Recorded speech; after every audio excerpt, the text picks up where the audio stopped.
Tonight, we're not here to fix anything, not to understand everything, not to become someone better before you're allowed to rest. This is a quiet space where we gently let go and return to inner peace through soft Zen stories inspired by the Buddha, shared slowly so your mind can soften and your body can rest. Maybe today asked a little too much from you. Too many thoughts, too many worries, too many small things you tried to hold together. And maybe, just for this moment, you're ready to set them down. Here, you don't need to improve yourself. You don't need to solve tomorrow. You are already enough simply by being here, breathing quietly. Just for a moment. Where are you listening from tonight? Wherever you are, I'm grateful you're here, sharing this quiet space. Let your breath slow, as if it remembers the way home. Let your shoulders soften, like they no longer need to carry the world. Tonight, we'll listen to a simple story. A story from ordinary life, carrying a small thread of Zen and Buddhist wisdom. Not to give you more to think about, but to help you loosen your grip. Because suffering rarely ends by force. It softens when we stop holding it so tightly.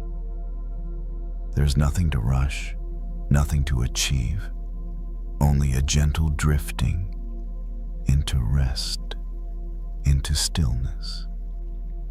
Whether you stay awake or slowly fall asleep, this moment is already enough. And now, we begin tonight's journey with these Zen stories.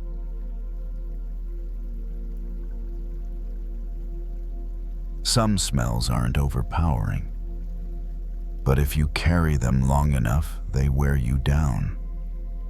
Not because they bother anyone else, but because you're the one closest to them. Resentment is like that. It doesn't always flare up as anger. Sometimes it's just a low, lingering odor that clings to everyday moments. Rachel got home after the sky had fully darkened. She set her bag on a chair, slipped off her shoes by the door, and went straight into the kitchen. A long workday, picking up her child a few unexpected phone calls. She didn't think she was angry at anyone. She just felt tired. A kind of tiredness without a clear source. She opened the fridge, looked inside for a few seconds, then closed it. There was nothing she needed.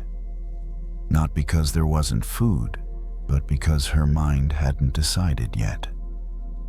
Rachel turned on the faucet at the sink, letting the water run while she gathered trash from the counter. The sound of the water covered the leftover noise of the day. She pulled the trash bag out of the bin. It was heavier than she expected. As she lifted it, a faint smell drifted up.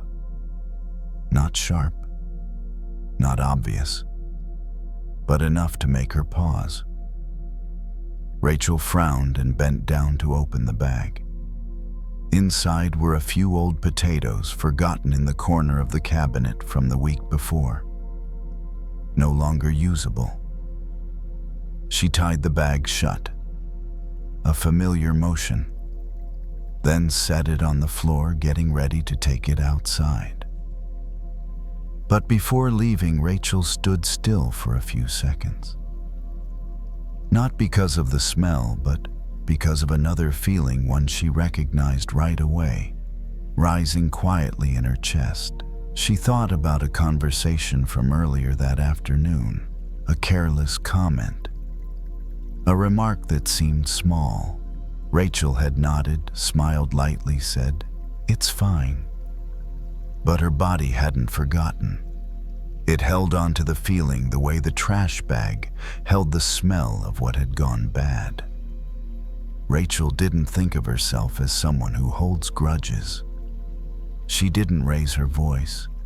She didn't argue. She didn't retell the story. But some emotions, when they aren't spoken, find their own way to stay. They settle into a corner somewhere, waiting until they're heavy enough to start bothering you. She took the trash outside and dropped it into the large bin in front of the house. When the lid closed, the smell vanished instantly. Rachel stood there for a moment and took a deep breath. The night air was cool and clean. A small sense of relief arrived faster than she expected. Back in the kitchen, Rachel washed her hands. Warm water ran between her fingers.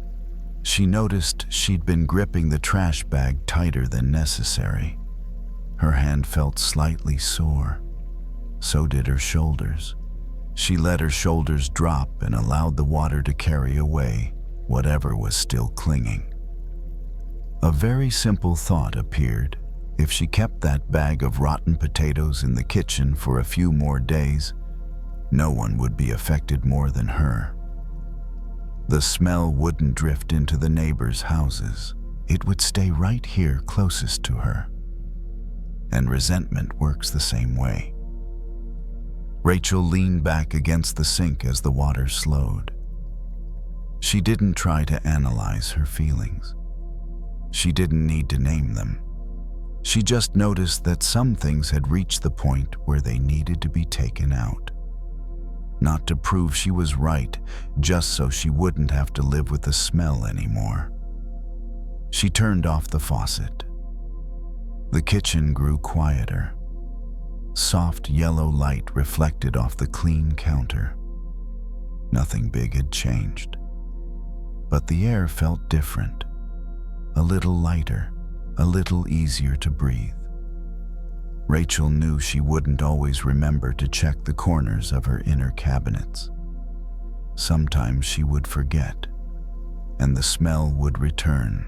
But tonight, simply noticing that she had been carrying something spoiled already felt like a beginning.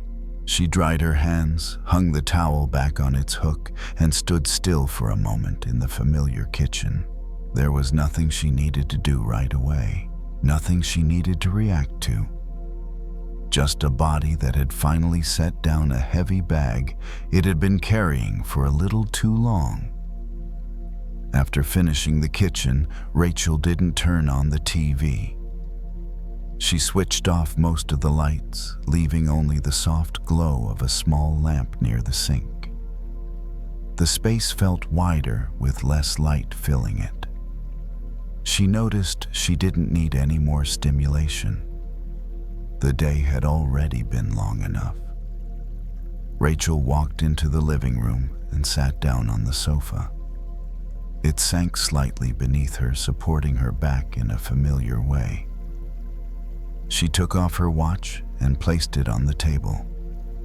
A small action, but her body felt as if something tight around her wrist had finally been loosened after a long day. The air in the house felt different. No lingering smell. No need to avoid anything. She breathed in then out more slowly than usual, not because she was trying to relax, but because nothing was pushing her anymore. She thought briefly about the conversation from the afternoon. Not to analyze it, just to see it as a moment that had already passed. At the time, she hadn't said anything, not because she was weak, but because she didn't have the space to speak yet. And that was okay. Not everything needs to be resolved right away to be considered fine. Rachel stood up and went into the bathroom, splashing cool water on her face. It woke her up a little, but in a gentle way. When When she lifted her head, she looked at herself in the mirror. Not closely, not to search for flaws, just seeing someone who was tired and allowed to rest. She dried her face, turned off the bathroom light, and walked slowly toward the bedroom. Each step felt lighter than when she had first come home. Not because every emotion had been worked through, but because she was no longer carrying the rotten potato bag inside her. It had been set outside where it belonged. When she lay down, Rachel didn't think about whether she should forgive or not. Those questions could wait. Tonight, she only needed to stop making herself uncomfortable. The blanket rested over her shoulders, the temperature just right. She pulled it up a little higher, then stopped. Some kinds of relief don't come from understanding something big. They come from very simple actions, like taking something spoiled out of your living space. No announcements, no arguments, just setting it down. Rachel turned onto her side, finding her familiar position. Her breath moved in and out, steady and calm. There was nothing she needed to remember, nothing she needed to hold on to. Any leftover thoughts, if they appeared at all, drifted past as lightly as a smell fading from the air. If she remembered the situation again tomorrow, that would be okay. It might return the way you sometimes forget to check the kitchen cabinet on another day. But tonight, she had already cleaned up, and her body knew it. The room was quiet. No sudden sounds, no conclusions, just a clean, open space enough to rest. And in that space, sleep arrived without hurry, the way it does when the house is finally clean and there's no lingering smell left to pull you back.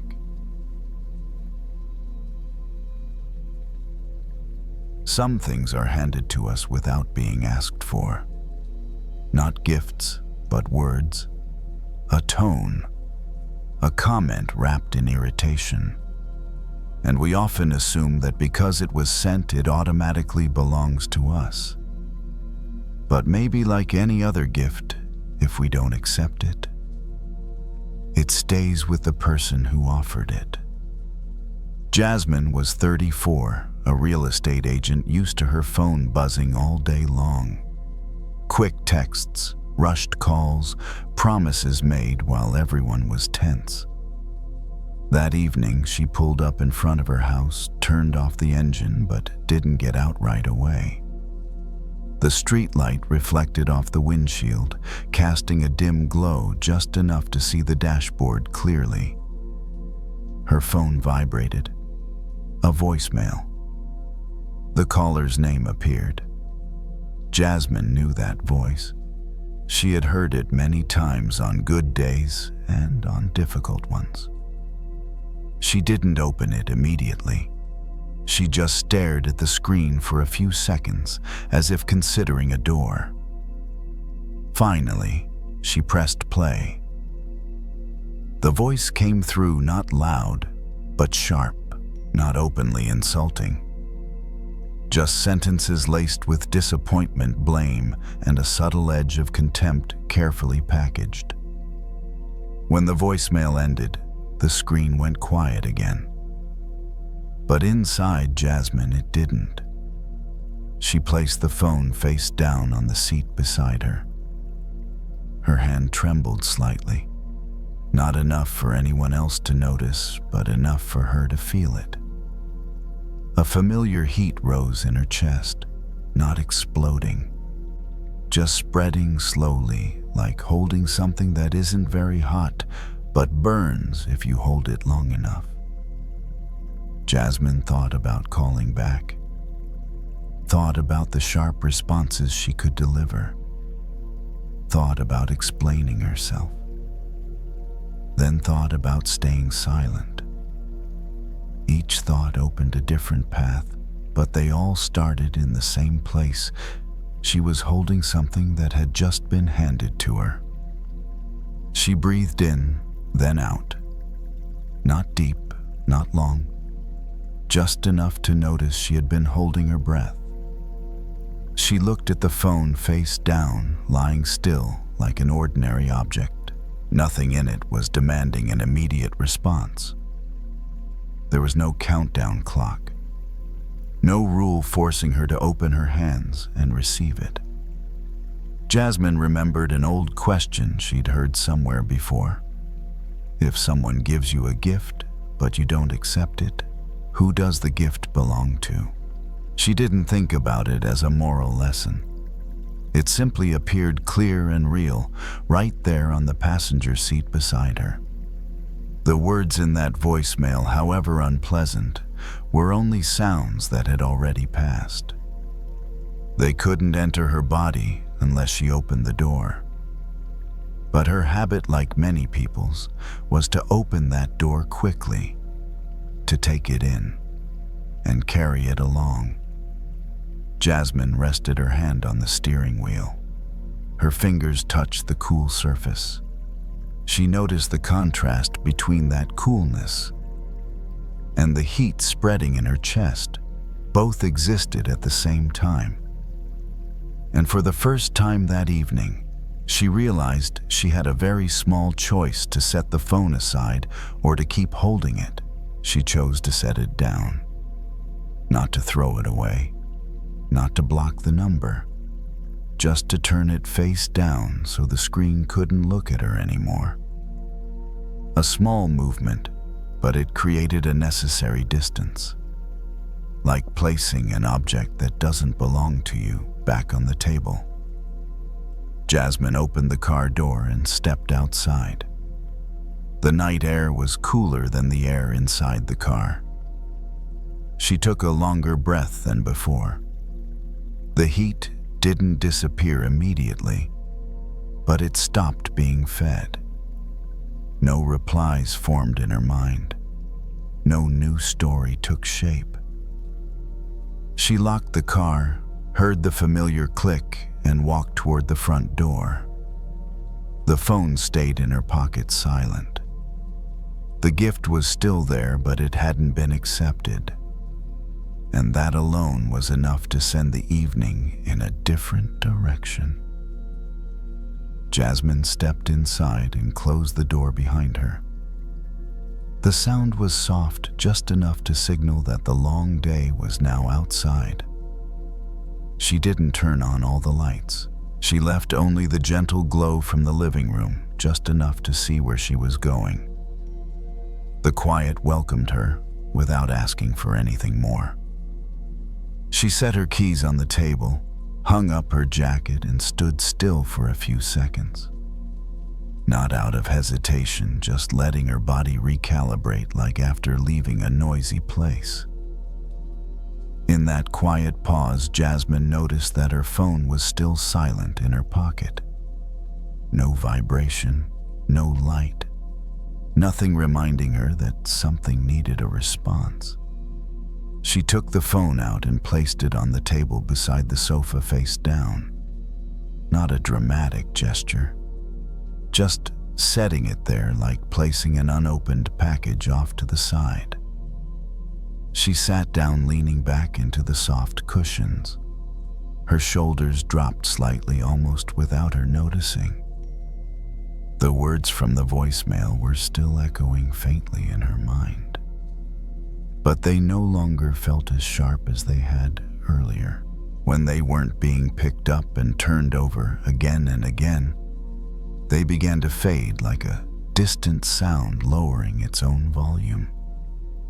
Jasmine wasn't trying to forget. She just wasn't replaying it anymore. She went into the kitchen and poured herself a glass of water. Cool, clear. She drank in small sips, feeling her throat soften. Sometimes taking care of the body in the simplest way is the quickest way for the mind to stop arguing. Back on the sofa, Jasmine sat for a while. She didn't turn on the news, She didn't open social media. Those places often carry even more unrequested gifts. Tonight, she didn't need to accept anything else. She thought about how many words over the years she had taken in that didn't really belong to her. Taken out of politeness, taken out of habit, taken out of fear that silence would make things worse. But silence sometimes is just closing the window when the wind gets too strong. Jasmine stood up and went into the bathroom, splashing cool water on her face. It washed away the fatigue of the day. When she lifted her head, she looked at herself in the mirror. Not inspecting, not judging, just seeing someone who was learning not to open her hands so quickly anymore. She dried her face, turned off the light, and walked slowly toward the bedroom. Each step steady, unhurried. The phone stayed in the living room. She didn't bring it with her. She didn't need to. Tonight there was no conversation that needed to keep going in her head. When she lay down, Jasmine pulled the blanket up to her shoulders. The temperature was just right. The air in the room was cool and still. She turned onto her side, finding her familiar position. Her body responded almost immediately, as if it had been waiting for this moment. If those words return at another time, that's okay. They can exist somewhere. But they don't need to be held. Not everything that's offered needs to be accepted to prove anything. Jasmine closed her eyes. She didn't force herself to sleep. She let her eyelids grow heavy with the rhythm of her breath. Inhale, exhale, slow and even. No reaction waiting, no answer being prepared. Some nights peace comes from realizing you're allowed to refuse gently, without explaining, without pushing back, simply by not opening your hands. The room settled into silence. Everything was in its place. And in that stillness, sleep arrived without words, like setting a gift back where it truly belongs.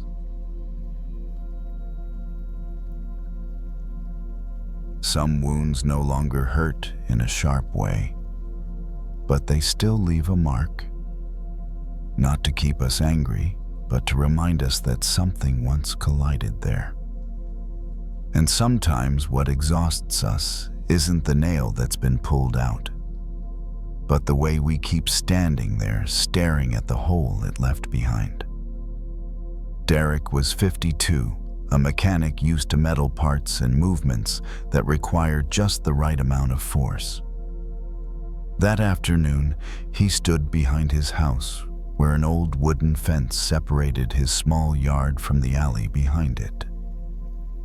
Late sunlight slanted through the fence boards, forming long, narrow streaks of light.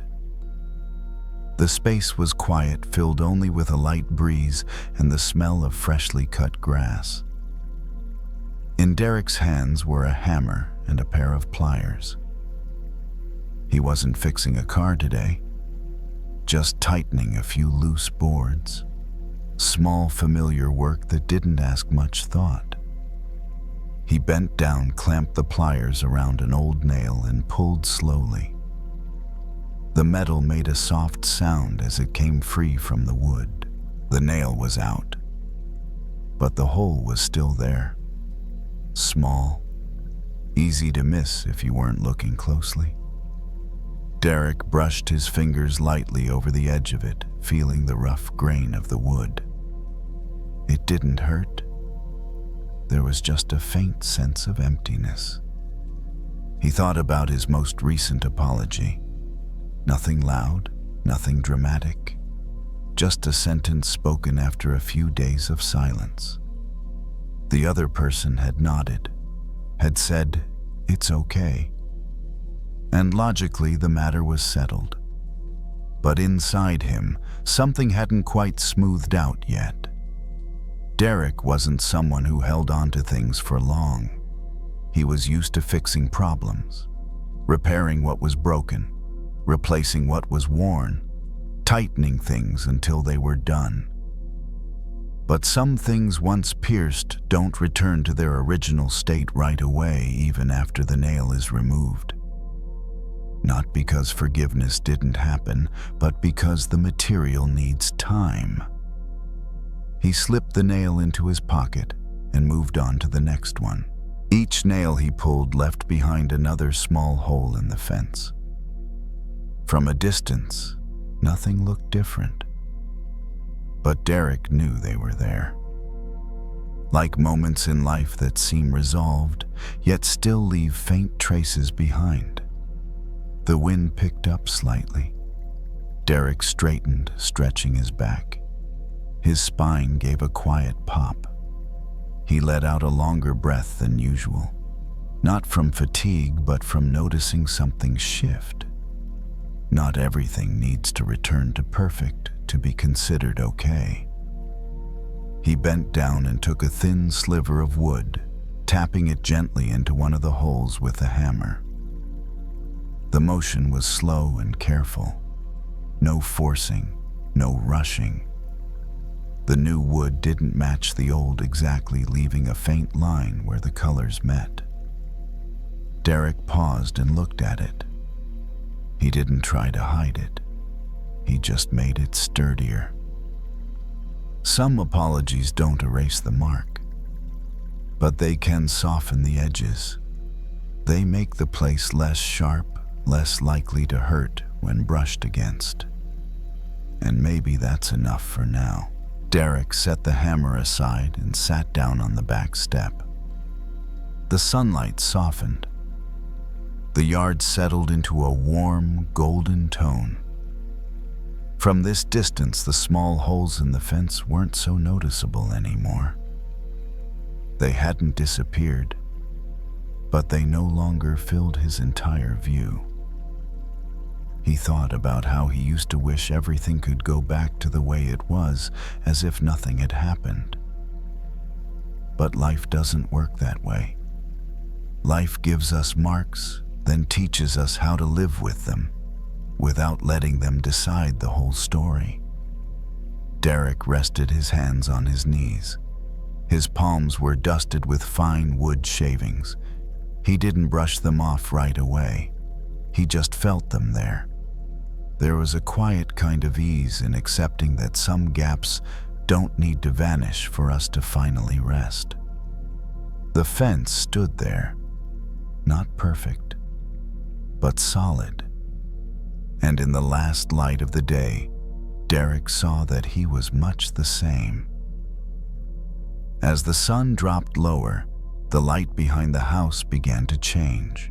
The pale gold faded, stretched, then dissolved into shadow. Derek stayed seated on the back step, not because he was tired, but because there was no need to stand up right away. Sometimes the body knows on its own that there's nothing urgent left to do. He looked at the fence again. From this distance, the small holes were barely visible. They were still there, but they didn't ask for attention. Derek realized that for a long time, he had been standing too close to the marks inside himself. So close that he forgot how different things look when you step back just a little. He stood up, brushed the wood dust from his hands, and carried the tools into the shed. The door closed with a solid, familiar sound. A simple end to the workday. Nothing ceremonial, just putting things back where they belonged. Inside the house, the air was quieter. Derek washed his hands at the utility sink, cool water rinsing away the smell of metal and sawdust. He let the water run a few seconds longer than necessary, not because it had to, but because it felt good. When he turned it off, his hands felt cleaner, lighter, as if a thin layer of tension had been rinsed away too. He went into the living room, and turned on a small lamp. He didn't turn on the TV. He didn't play the radio. Those sounds could wait. Tonight, the quiet felt complete on its own. Derek sat down, leaned back, and let the chair fully support his weight. The memory of the apology no longer felt sharp in his mind. Not because it had been erased, but because he wasn't staring straight at it anymore. Some words have already been spoken. Some marks simply need time to soften. Both can be true without canceling each other out. Derek thought about how he used to rush to fill every gap right away, as if not doing so meant everything might fall apart. But the fence was still standing, even with its imperfections. And so was he. Some places that had once been hurt were now just faint traces, no longer sharp the way they had been at first. He stood up and walked toward the bedroom. His steps were slow and steady. Nothing was pulling him to hurry. When he lay down, he didn't search for the perfect position. He just rested the way his body wanted to. The blanket settled over his shoulders. The temperature was just right. Small details that became clearer once his mind stopped working so hard. Derek's breath moved in, then out naturally. No counting. No adjusting. Each breath felt like a quiet reminder from his body that things were okay enough. He didn't need to be completely healed in order to rest. Some nights what we need isn't to erase every mark from yesterday. We just need to know they no longer hurt when we touch them. They can remain as part of the surface without still being sharp nails. If tomorrow, when the light returns, Derek notices the small holes in the fence again, he doesn't need to fix them right away. They aren't threatening anything. They simply remind him that there was once an impact and that there was also an effort to soften it. The room slowly settled into silence. No conclusion, no promises. Just a man who had stopped standing so close to old nail marks, and a body allowed to rest within its own imperfect wholeness. And in that very gentle acceptance, sleep arrived without needing a name. Like letting the wood be what it is, instead of asking it to become what it once was before the nail.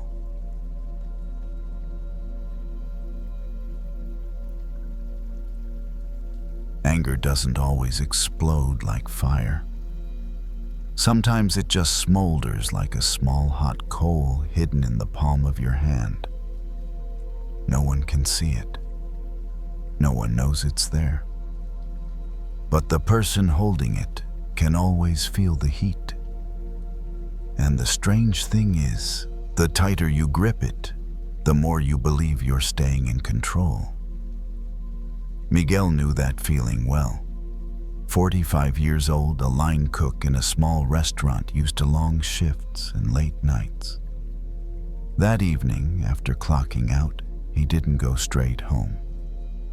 He walked slowly along his usual street where the streetlights formed soft, uneven circles on the sidewalk. The air was cool enough to dry the sweat on his skin, but not cool enough to calm what was heating up inside him.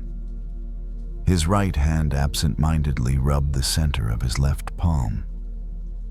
There was a faint scar there left over from an oil burn years ago. It didn't hurt anymore. But every time he touched it, the memory of that sharp sting came back clearly, just like the anger he was carrying now. Not new, not explosive, just something he had never really set down. It had started with a comment in the kitchen. No raised voices, no argument, just a short remark said while he was at his busiest. Miguel had stayed quiet then, nodded, kept working. But the anger didn't disappear. It followed him out of the restaurant, clinging to every step, every breath. He replayed the comment in his mind. Then he imagined how he should have responded. Then he ran through a few more made-up scenarios. Each time his chest tightened a little more. Not because of the other person, but because he was adding fuel to a fire that was already there. Miguel stopped at a street corner. The sound of cars in the distance flowed steadily, like a quiet current. He opened his hand and looked at his palm under the soft yellow light. There was no coal there, just skin and old scar and the natural warmth of his body. And yet the heat still felt real. There are times when we believe we're holding on to anger to protect ourselves. That if we let go, we'll lose our ground. That if we don't hold on, the other person will never understand how much they hurt us. But we rarely stop to ask, while we're waiting for them to understand, who is the one getting burned. Miguel let out a slow breath. Not a deep, effortful one. Just a slightly longer exhale. His shoulders dropped almost imperceptibly. His feet kept moving, but at a gentler pace. He realized he'd been clenching his hand the entire walk without noticing. He remembered the burn from years ago. When hot oil splashed onto his hand, his first reaction wasn't to clench. It was to let go, to drop the knife, to set the pan down, to let his hand cool, to keep the damage from getting worse. No one had taught him that. His body already knew, and yet with anger he had done the opposite. He held it, turned it over in his mind, carried it with him as if it were an essential part of the story. But anger didn't make the story clearer. It only made the storyteller more tired. Miguel slowed again, then stopped completely beneath a streetlight. His shadow stretched long across the pavement. He opened his hand once more, this time with a little more awareness. Not to achieve anything, just to feel the difference between gripping and opening. Nothing magical happened. The anger didn't vanish. But there was a very small moment when he realized he didn't need to keep hurting himself just to prove that he had been hurt. The heat stopped increasing, and that alone was already a change. Miguel turned toward home. The street looked the same, the lights were the same, but his steps were a little lighter than before. Not because everything was resolved, but because he had stopped holding so tightly. Some nights we don't need to forgive. We don't need deep understanding. We don't need a conversation. We just need to put the hot coal down first. The rest can wait. Miguel got home after midnight. The small apartment was quiet, with only a dim kitchen light glowing softly just enough so he didn't need to turn on anything else. He hung his jacket on the hook slowly, as if he didn't want to make a single unnecessary sound. Sometimes quiet isn't emptiness. Sometimes it's a place where the body finally stops being on guard. He washed his hands under the faucet. The water was warm, steady, flowing over the palm where the old scar still lived. Miguel let the water run longer than usual, not to clean, but to feel the difference between hot and warm, between burning and soothing. And something very simple became clear to him. Not every sensation needs to be endured. Some only need to be cooled at the right moment. He turned off the water, dried his hands, and stood there for a moment by the sink.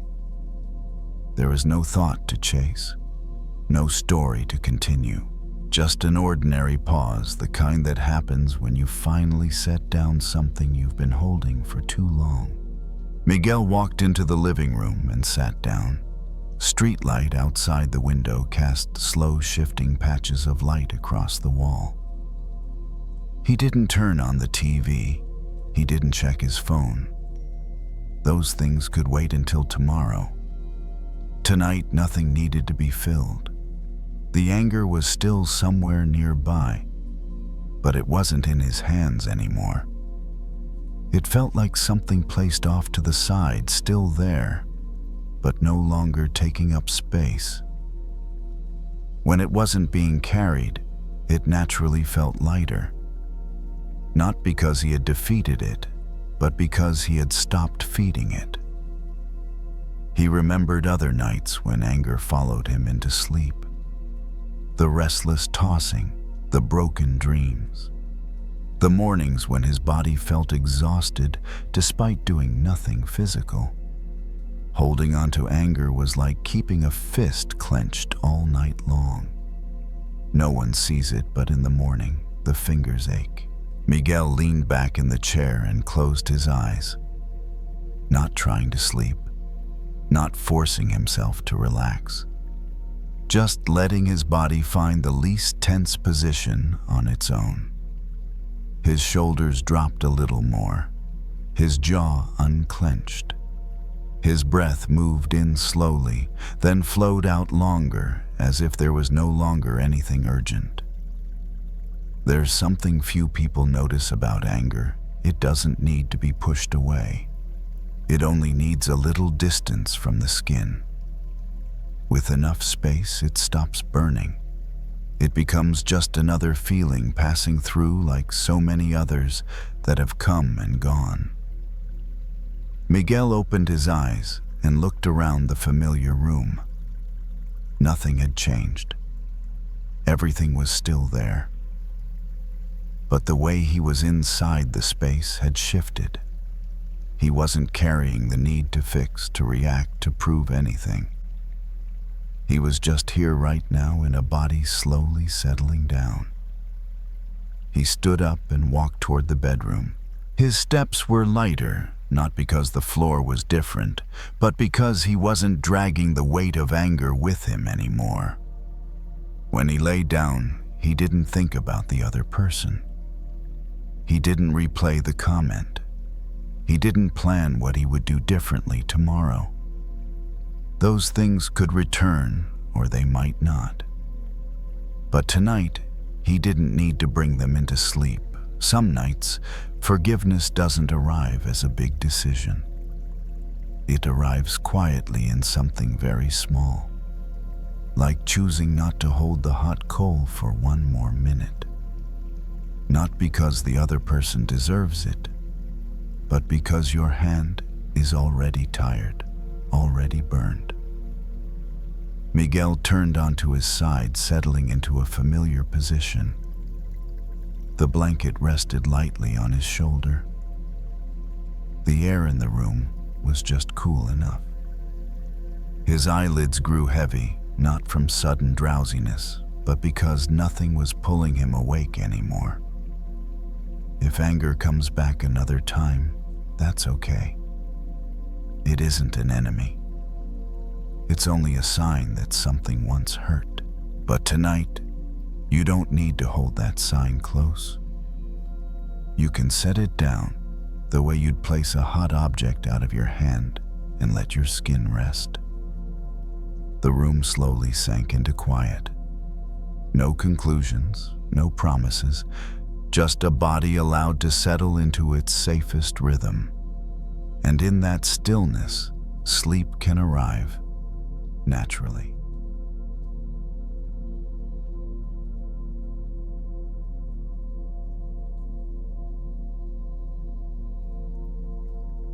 There are things that ended long ago, yet we still carry them as if they just happened. Not because they still hurt, but because we never truly set them down. And so each step we take in the present becomes a little heavier from what belongs to the past. Henry knew that feeling well. 58 years old, retired, living alone in a small house in the suburbs. That evening, he sat on the front porch, the wooden chair creaking softly each time he shifted his weight. The wind moved through the trees in front of the house, bringing with it the quiet sound of leaves brushing against one another. The air was cool, just enough to make someone pull their collar closer, but not cold. In Henry's hands was an old letter. The paper had yellowed, the edges slightly worn. He didn't read it. He simply folded it, then unfolded it again, a habit that was hard to break. The letter had been there for years. It wasn't long. There was nothing new in it, and yet, every time he held it, he felt a small pull drawing him back. It had happened a long time ago. A misunderstanding. A sentence left unexplained. A decision made when both people were tired. No one raised their voice. No one did anything dramatic. But some cracks form quietly. And then one day, each person walks a different way. Henry went on with his life. He had work. He had a family. There were days so busy he didn't think about it at all. But on quiet evenings like this, when there was nothing left to finish or fix, the old story returned, not whole, just in pieces. A phrase, a look, a moment he wished he had handled differently. He folded the letter again, this time more neatly, and rested it on his lap. The wind lifted one corner of the paper. Henry placed his hand over it, holding it in place. Not because he was afraid it would blow away, but out of the familiar reflex of holding on. There was a very old story he had once heard about two monks crossing a river. One set the young woman down and kept walking. The other carried her all the way back to the monastery. Henry didn't think of the story as a lesson. He simply noticed something plain and honest. Some things are no longer here yet. We're still carrying them on our shoulders. His shoulder felt slightly sore, not from age, but from the way he was sitting.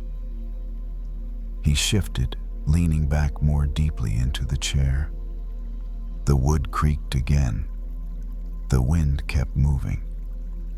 Everything around him continued on, untouched by whether or not he held the letter. Henry looked out at the road in front of his house. No cars passed. The street light stretched a long stripe of light across the asphalt. He realized he had carried this old story through many different scenes in his life, through moves, through new relationships, through years that should have been enough to finally set it down. Not because he was stubborn, simply because no one had ever said this. When something is over, you don't have to keep carrying it to prove it once mattered. You can leave it on the riverbank where it ended. Henry opened the envelope, then folded it again, this time without reading it, without straightening it carefully. Just folding it enough so it rested quietly in his hand. A very small feeling appeared, almost too small to notice, as he realized he didn't need to keep replaying that story in his mind right now. The wind picked up slightly. Leaves rustled. Henry placed the letter on the small table beside his chair, not throwing it away, not tucking it safely out of sight, just moving it out of his hands.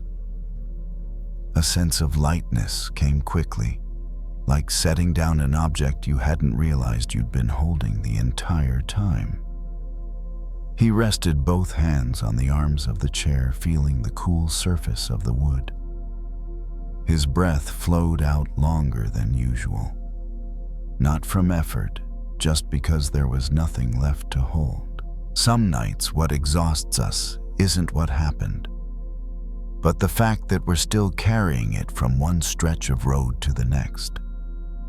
And maybe not everything needs to be carried back to the monastery. Some things were set down long ago, we just hadn't noticed yet. Henry sat there on the porch with the wind, the gentle darkness, and a very new kind of empty space that had just appeared in his hands. Henry stayed on the porch a little longer. Not because he was waiting for anything to happen, but because his body didn't want to stand up yet. When we finally stop carrying something heavy, the first instinct is often not to move forward, but to pause and feel the lightness of it. He leaned deeper into the chair, letting his back be fully supported, as if for the first time that evening, he was allowing himself to truly sit. The letter rested quietly on the small table. The wind didn't blow it away. Nothing asked him to pick it up again. Henry glanced at it once more, then looked away. Not because anything had been resolved, but because the pull to return to it was gone. Some things once set down simply lose their grip. He thought about the time after it had ended. In the beginning, the memory had been sharp and vivid. Later it faded, but never disappeared. It turned into a story he told himself again and again, each retelling, adding a detail and emotion. Not to understand it better, but to keep it alive. It occurred to Henry that he had carried that story far longer than it had ever truly existed. What happened lasted only a few minutes. But he had carried it through many years, many seasons, many quiet evenings like this one. Not because it needed to be carried, only because he had never put it down.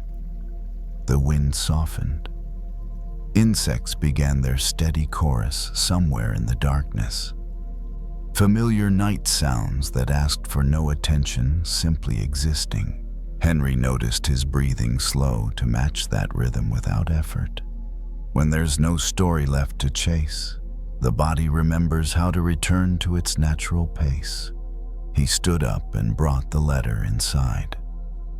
Not to store it carefully and not to throw it away. He placed it in a hallway drawer among things he hadn't used in a long time. When the drawer closed, there was no sense of loss.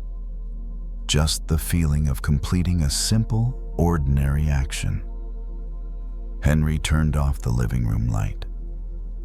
The house settled into the familiar dimness of night. He walked slowly toward the bedroom, his steps lighter than when he had gone out to the porch. Not because he was trying to move quietly, but because nothing was weighing his steps down anymore. When he lay down, Henry didn't think about the letter. He didn't think about the other person either. Not because he had forgotten, but because those things didn't need to be present right now. The bed supported his body. The blanket rested over his shoulders. The temperature was just right, needing no adjustment. Small details that became clearer once his mind stopped working so hard. A thought passed through him. Maybe setting something down isn't a great moral act. It doesn't need anyone's approval. It doesn't require an apology or understanding from the other side. It's simply realizing you've walked far enough and you don't need to carry that thing anymore. Henry shifted, finding a familiar position. His breath moved in and out, steady and calm. The old story didn't have an ending, but it didn't need one. Some stories don't need to be closed with words. They just need to stop being carried forward. If one day in the future the memory returns, that's fine. It can come and go like the wind on the porch earlier. But tonight, Henry didn't need to keep it close. Tonight he could let himself be light. The house was quiet. There was nothing that needed to be settled before sleep. No lesson to extract. Just a person who had finally set down something carried for too long. And a body slowly finding its way back to rest. And in that open space, sleep arrived without being invited. It came naturally when nothing extra was brought into the night.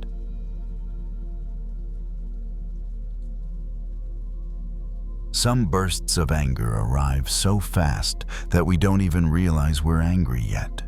A brief interruption, an unexpected movement, a tiny sense of being crossed, and suddenly the chest tightens, the hands clench, and the mind starts building a story. We believe someone did something wrong, that someone deserves blame. But sometimes what we collide with is just an empty boat. Jason was 23, a senior in college, still getting used to driving on the freeway every day. That night, he left the library later than planned. It was fully dark now, streetlights stretching ahead like an endless stream of light. Jason turned on his signal, merged into traffic, and tried to keep just enough distance so he wouldn't have to brake hard. A car in front of him suddenly cut into his lane. No signal, no warning. Jason jolted his foot, hitting the brake harder than necessary. His heart jumped. A familiar rush of heat surged up. What kind of driving is that? The thought flashed through his mind before anything else could. He gripped the steering wheel, eyes locked on the car ahead. For a few short seconds, Jason's world shrank down to that one vehicle. He imagined the driver's face, imagined carelessness, imagined disrespect. With each image, the anger sharpened a little more. Then traffic slowed. The space between cars widened. Jason's breathing slowed with it without him trying. As the red glow of brake lights reflected across the windshield, he noticed how tightly he was holding the wheel. His fingers had gone pale. His shoulders were raised higher than usual. He loosened his grip just a little, not to forgive anyone, just because his hands were tired. And in that very small moment, another thought slipped in. What if there was no one in that car to be angry at? What if it had simply drifted across without intention, without malice, without aiming at him at all? That thought didn't erase the anger right away, but it interrupted the story in Jason's head, like speaking quickly and suddenly forgetting the next word. There was a gap, and in that gap, he noticed something. He was angry at an image his own mind had created. The car ahead kept going. It didn't look back. It didn't react. There was no sign it knew what Jason was thinking. Maybe the driver was exhausted. Maybe distracted by something else. Maybe it was just a moment of carelessness, or maybe there was nothing to it at all, just two paths crossing briefly, then moving on. Jason looked at the flow of cars around him. Each one had lights. Each one was moving. But he knew nothing about the people inside. He didn't know what kind of day they'd had, what they were carrying in their minds, or whether someone among them was angry at him for something equally small. He breathed in, then out. Not deep, not long. Just enough for the tightness in his chest to ease. The heat didn't spread anymore. It was still there, but it wasn't growing like a fire no longer being fed.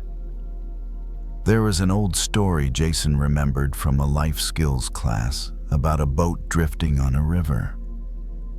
When two boats collide, if you see the other boat is empty, you don't get angry.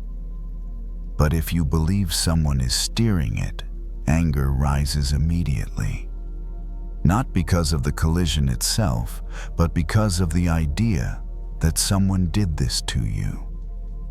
Jason didn't think of it as a lesson. He just felt it happening right now on this road in his own body.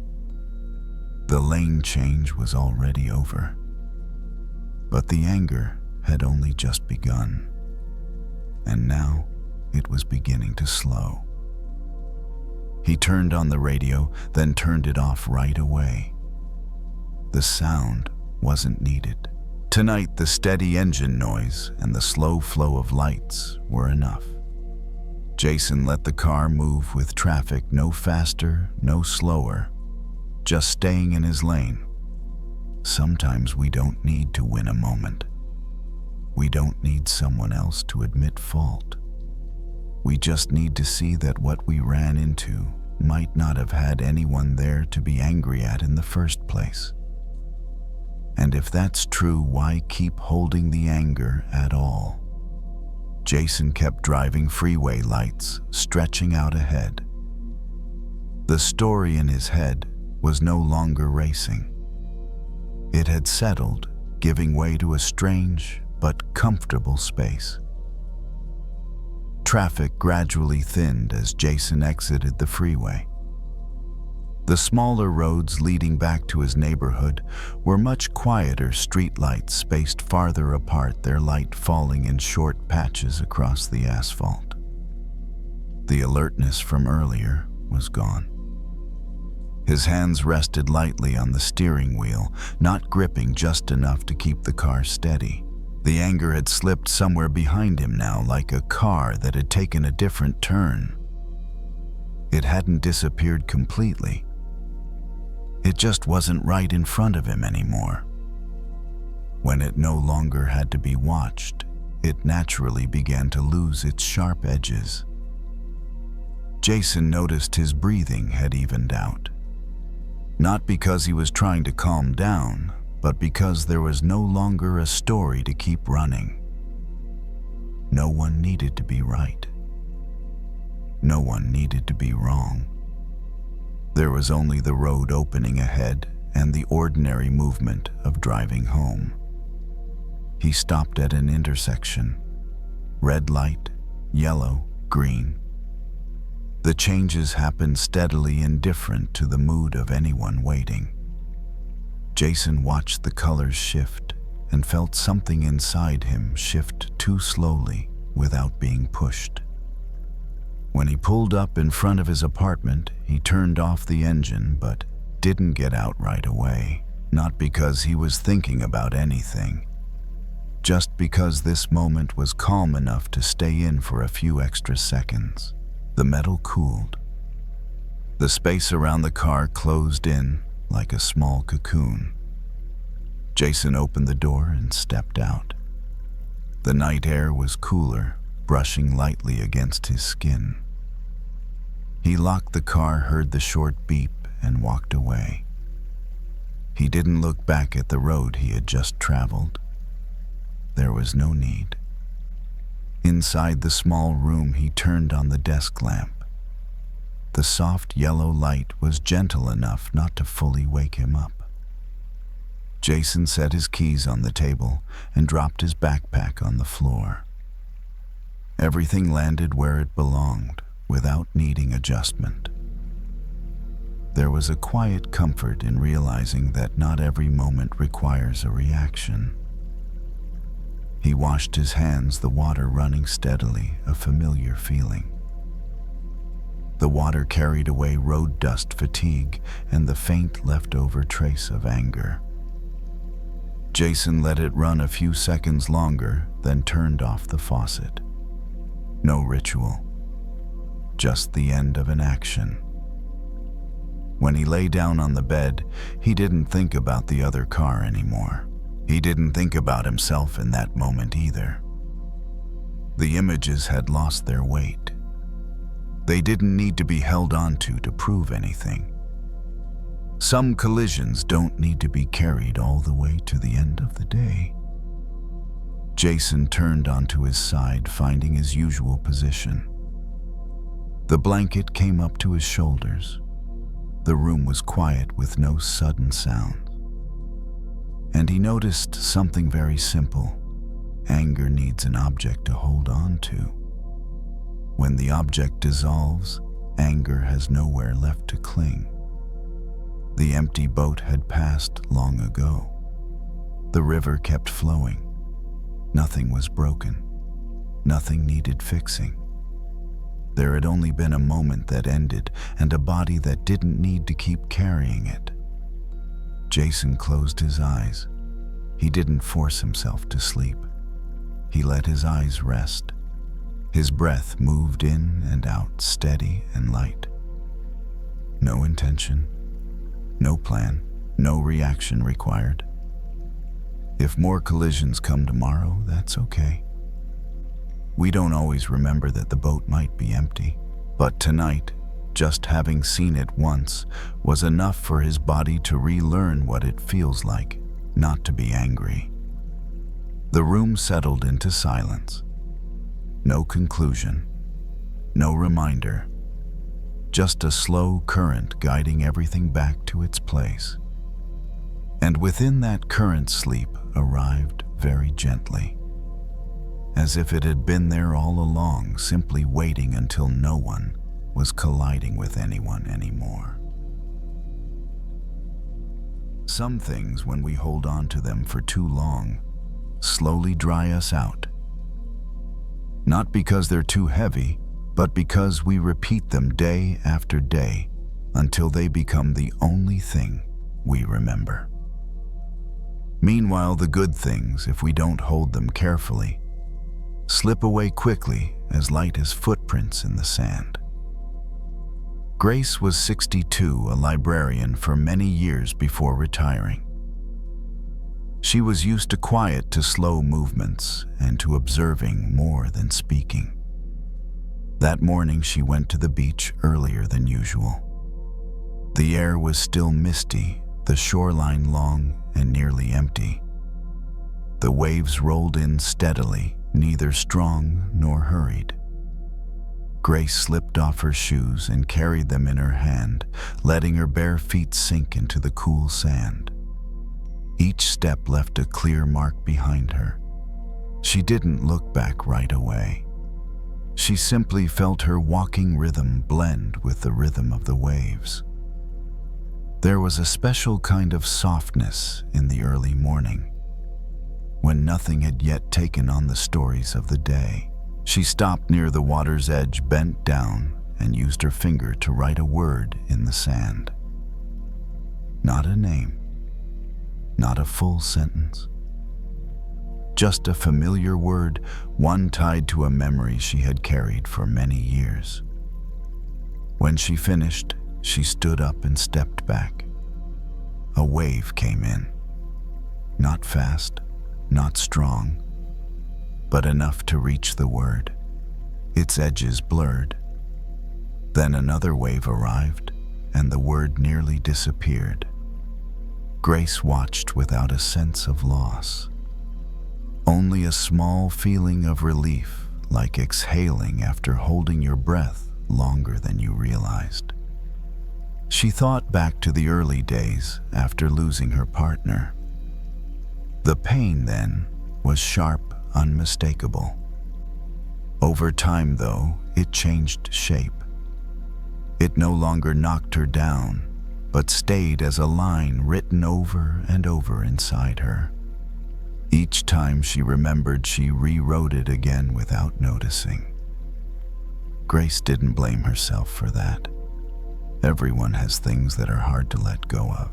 But standing here with the sea in front of her, she suddenly saw something clearly. Maybe not everything needs to be carved deeply to prove it once mattered. She continued walking along the beach. A little farther on, a large rock rose up, its surface smoothed by wind and water. Grace stopped and placed her hand on it. The stone was cool and solid, unmoving. She didn't write on it. She just rested her hand there, feeling its steady presence. Another image appeared in her mind, not of loss, but of an afternoon many years ago, when someone had held her hand tightly at a moment she needed it most. Such a small gesture, yet it had stayed with her for so long. It didn't need to be repeated to remain. It never faded. Grace felt the contrast clearly. Some things are meant to be carried away by the tide, and some are meant to be kept, not by repeating them, but by carving them into something strong enough to hold them. She sat down on the rock and watched the sea grow brighter. The waves continued to erase her footprints in the sand. No mark lasted long, but the beach didn't lose its shape because of that. It remained whole in its own way. Grace breathed in then out slowly. Not as a ritual, just a breath that matched the morning. She didn't need to decide anything right now. She only needed to see that she didn't have to carry every pain like a rare possession. Some things are allowed to fade. She stood up, slipped her shoes back on, and walked slowly toward the path. Behind her, the sand smoothed itself out, no trace of the word left behind. But the rock was still there, and the feeling of that long-ago handhold was too. Grace left the beach once the sun had risen high enough for the thin mist to fade. The small road leading home was still quiet houses, closed up, as if the whole neighborhood was lingering in sleep a little longer. She walked slowly, not from tiredness, but because there was no need to rush. When she reached home, Grace placed her shoes by the door and rinsed her feet under cool water. The sand washed away quickly, leaving no trace behind. She dried her feet and stood still for a moment, feeling the cool floor beneath her. Small sensations like that, when noticed, often help the mind stop circling back to old loops. In the living room, morning light slipped through the curtains, stretching long bands across the wooden floor. Grace sat down in her familiar chair by the window. A few old photographs rested neatly on the table. She didn't pick them up. She didn't need to. Those images had been held long enough.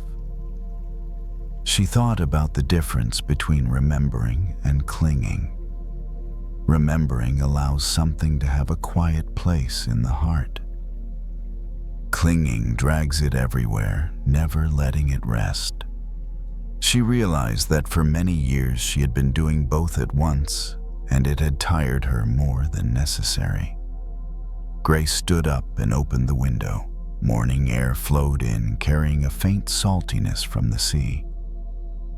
The breeze stirred the curtains gently. Nothing was disturbed. It was just the soft movement of a new day beginning. She returned to her chair and closed her eyes for a short while. Not to stop her thoughts completely, just to let them pass without sticking. Old images drifted by, then moved on. No need to hold. No need to push away. Grace noticed that the good things in her life had never needed constant repetition to stay real.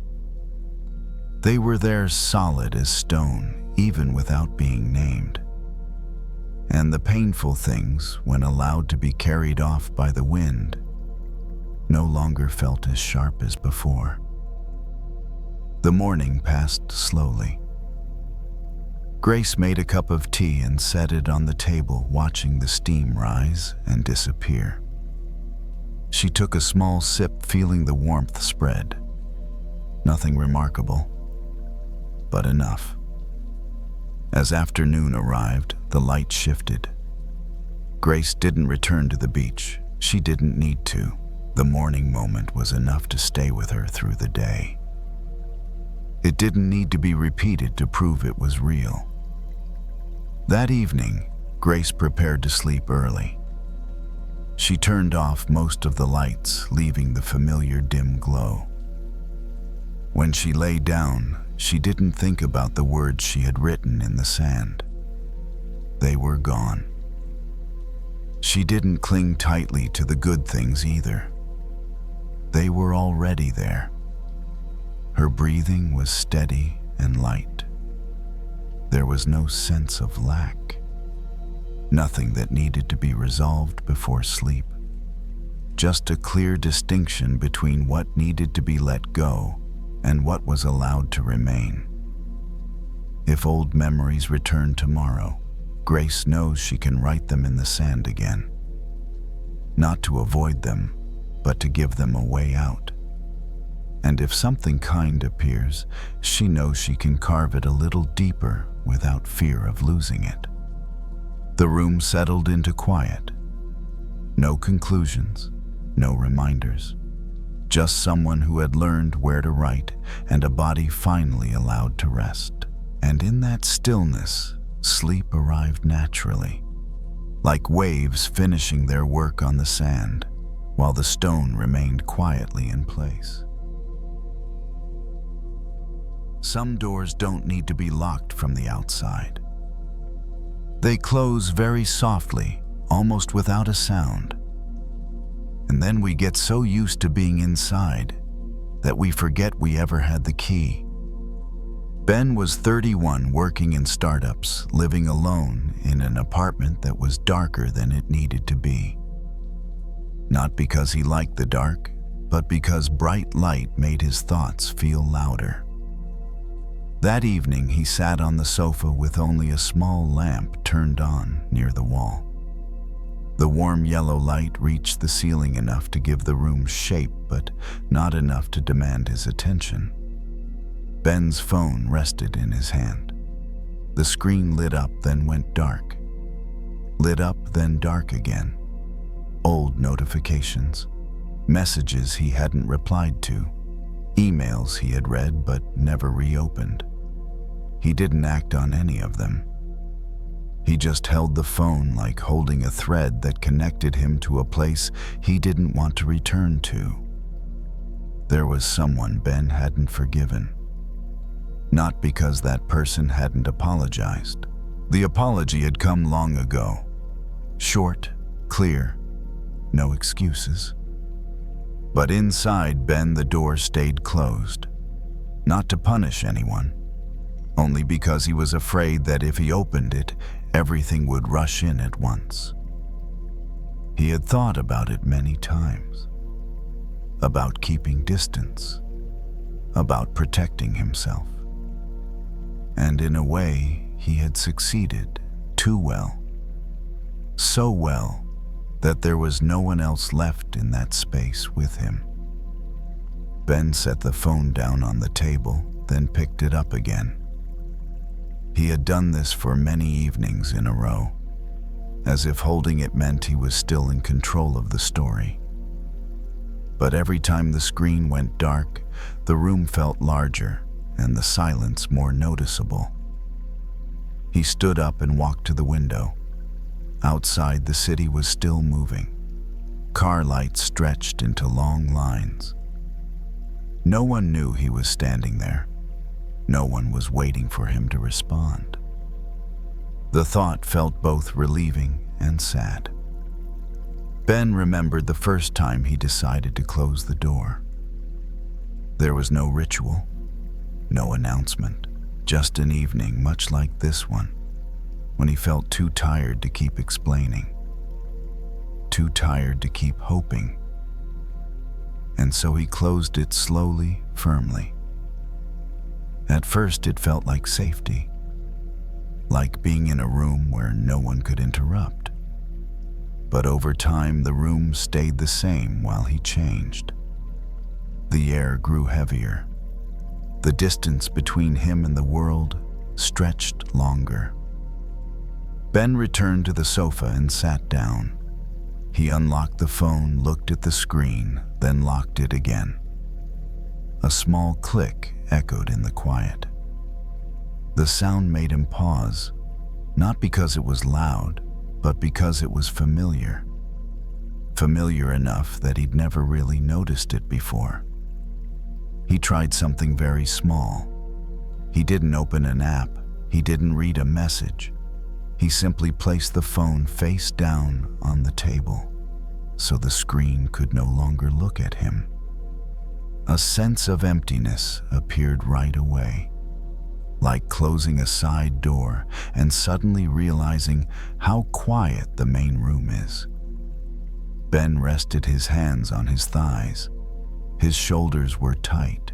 He let them drop slightly, not to relax, just because they were tired. In that moment, he noticed something that surprised him. This door might never have been locked from the outside at all. No one was standing guard. No one was holding the key. There was only him sitting here, used to staying inside. The thought didn't make him jump up and open the door right away. It simply created a small opening, just enough to let the space feel less suffocating. Ben leaned back into the sofa. The yellow light was the same. The room was the same. But the feeling of being trapped wasn't as solid as before. It shifted into a quiet question. If I open the door, what's the worst that could happen? He didn't answer the question. He didn't need to. Tonight wasn't the time to decide. It was enough to know that the door wasn't a wall, and that the thickest walls are sometimes built from habit alone. Ben closed his eyes for a moment. Not to sleep, just to stop seeing the door. When he opened them again, the room hadn't changed. But the tightness in his chest had eased just a little. And that alone was enough to make this evening feel less like a sealed prison than it had before. Ben stayed seated on the sofa a little longer. There was no urge to do anything next. Without the phone clenched in his hand, his palms rested empty on his thighs. But the emptiness wasn't as uncomfortable as he'd imagined. It felt like taking off a heavy jacket and realizing the room temperature is just right. He stood and walked into the kitchen. He didn't turn on the overhead light, letting the glow from the living room spill in instead. Ben poured himself a glass of water and took small sips. The coolness slid down his throat, waking his body slightly, but in a gentle way. He didn't need more caffeine. Tonight he didn't need to stay alert, guarding anything. When he returned to the living room, Ben noticed the door to the balcony. It was closed but not locked. He looked at the handle for a moment. He didn't step closer. He didn't try to open it. He just looked. And for the first time in months, the thought "I'm stuck" didn't arrive with that image. He remembered the early days after the inner door had closed. Back then he believed he was protecting a wound. And maybe he was. But over time the wound had changed. It no longer needed the same level of guarding. He just hadn't updated the way he was living with it. Ben went back to the sofa and sat down again.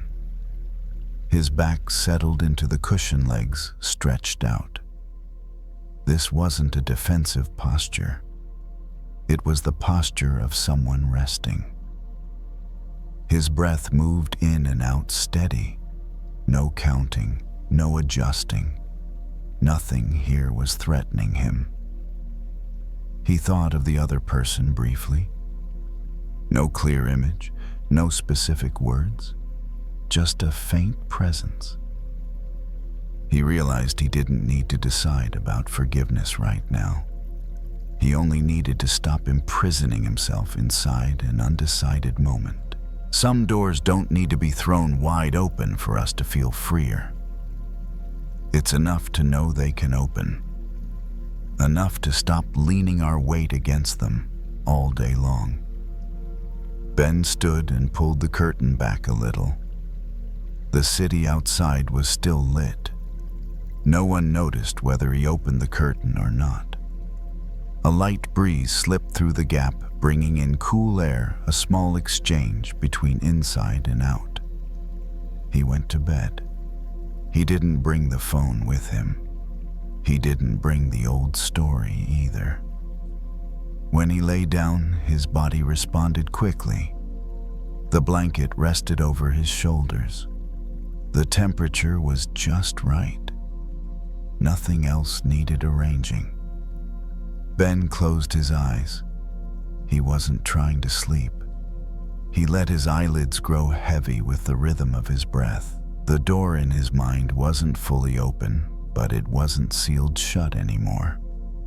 Light wasn't flooding in, but air was moving.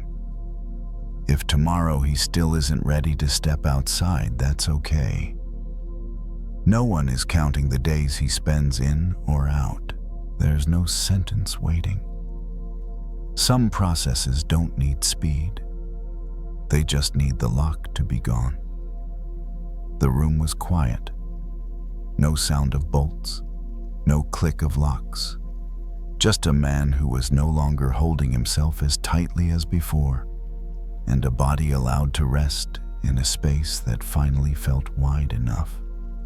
And in that gentle loosening sleep arrived, without needing to pass through any door at all. Some anger doesn't come from a big event. It comes from telling a small story too many times. Each time we retell it, we throw another dry branch into the fire. The fire doesn't explode on its own. It simply does what the wood allows it to do. Kevin was 37, an accountant used to tidy numbers and workdays that ended on time. But that evening he got home later than usual. Not because of extra work, just a meeting that ran 10 minutes long, followed by a comment that seemed harmless, said right as everyone stood up to leave. Kevin didn't react then. He smiled lightly, nodded, packed his things. Everything stayed polite. But once he got home, kicked off his shoes by the door, the anger began to take clearer shape. Not loud, just hot. He went straight into the bathroom and turned on the shower. Hot water poured over his shoulders, steam quickly fogging the mirror. The space closed in, leaving only the steady sound of water washing out everything else.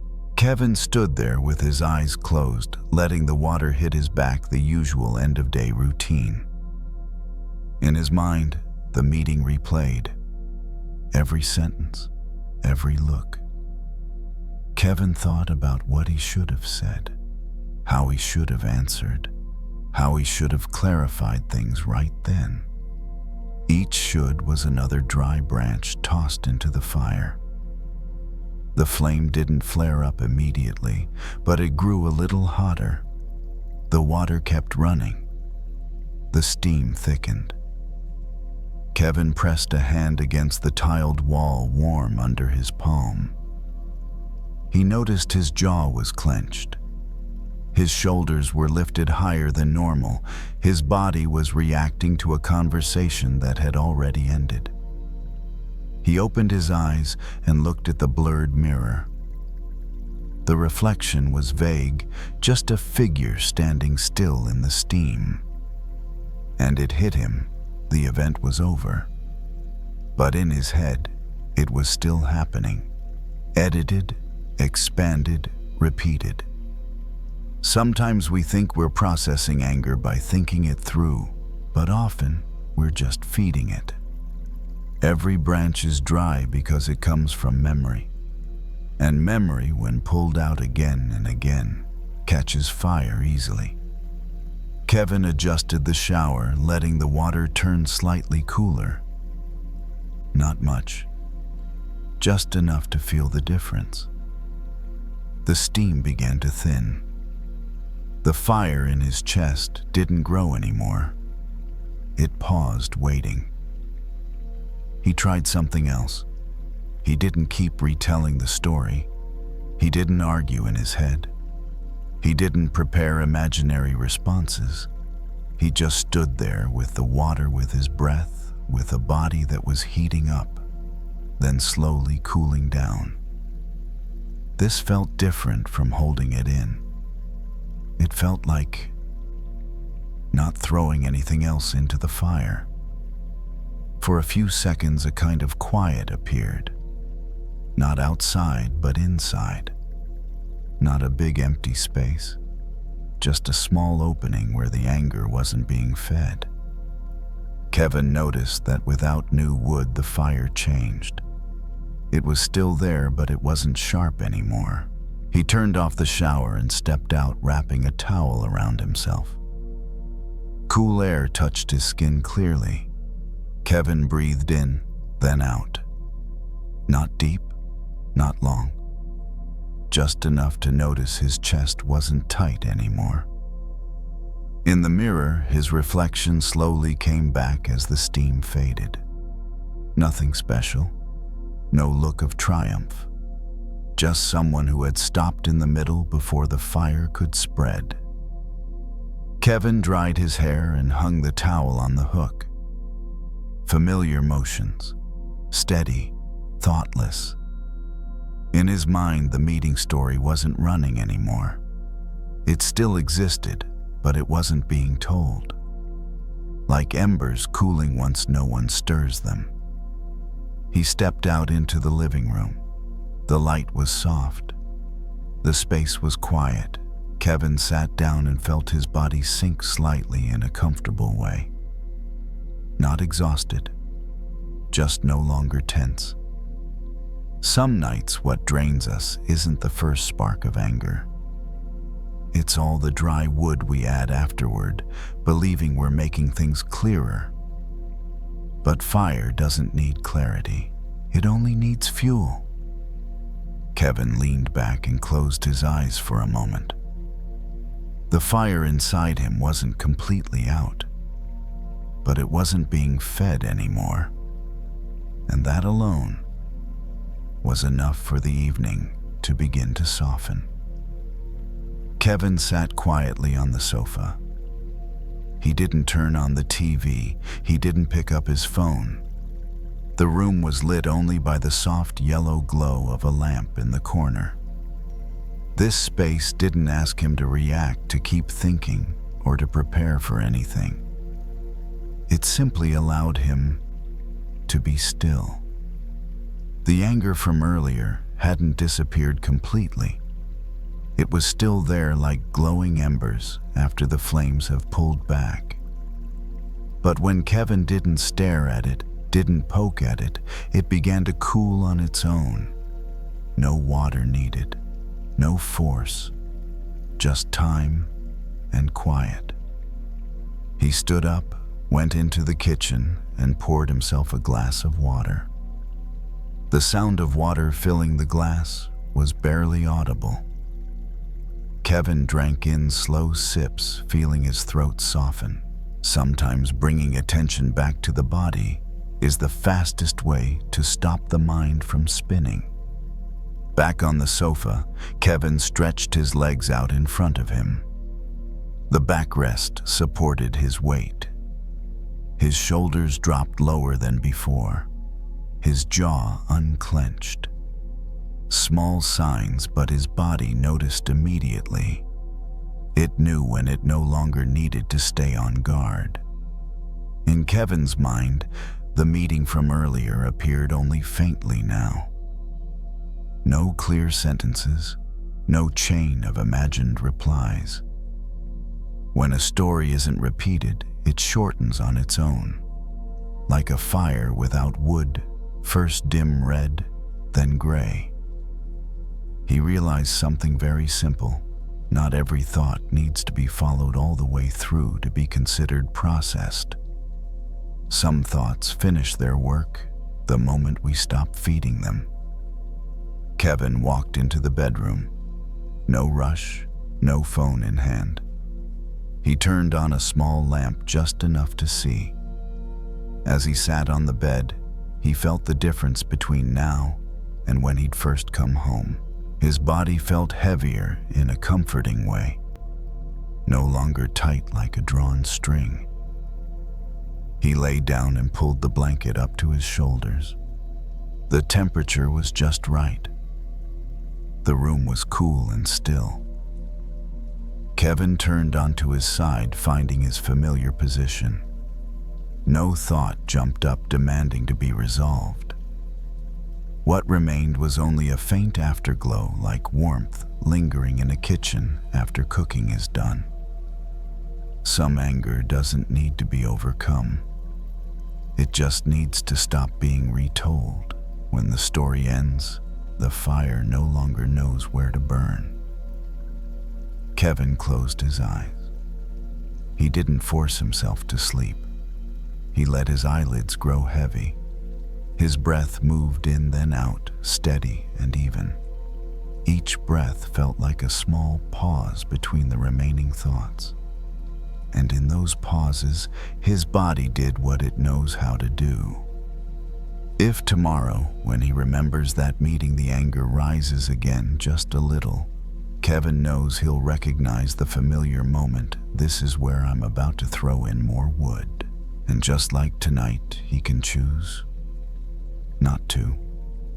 Not because he's weak, but because it isn't necessary. The room slowly settled into silence. No conclusions, no promises. Just a fire no longer being fed and a body returning to its safe, natural state. And in that quiet sleep arrived naturally, like the last embers finally cooling, leaving just enough warmth to keep the night from feeling cold.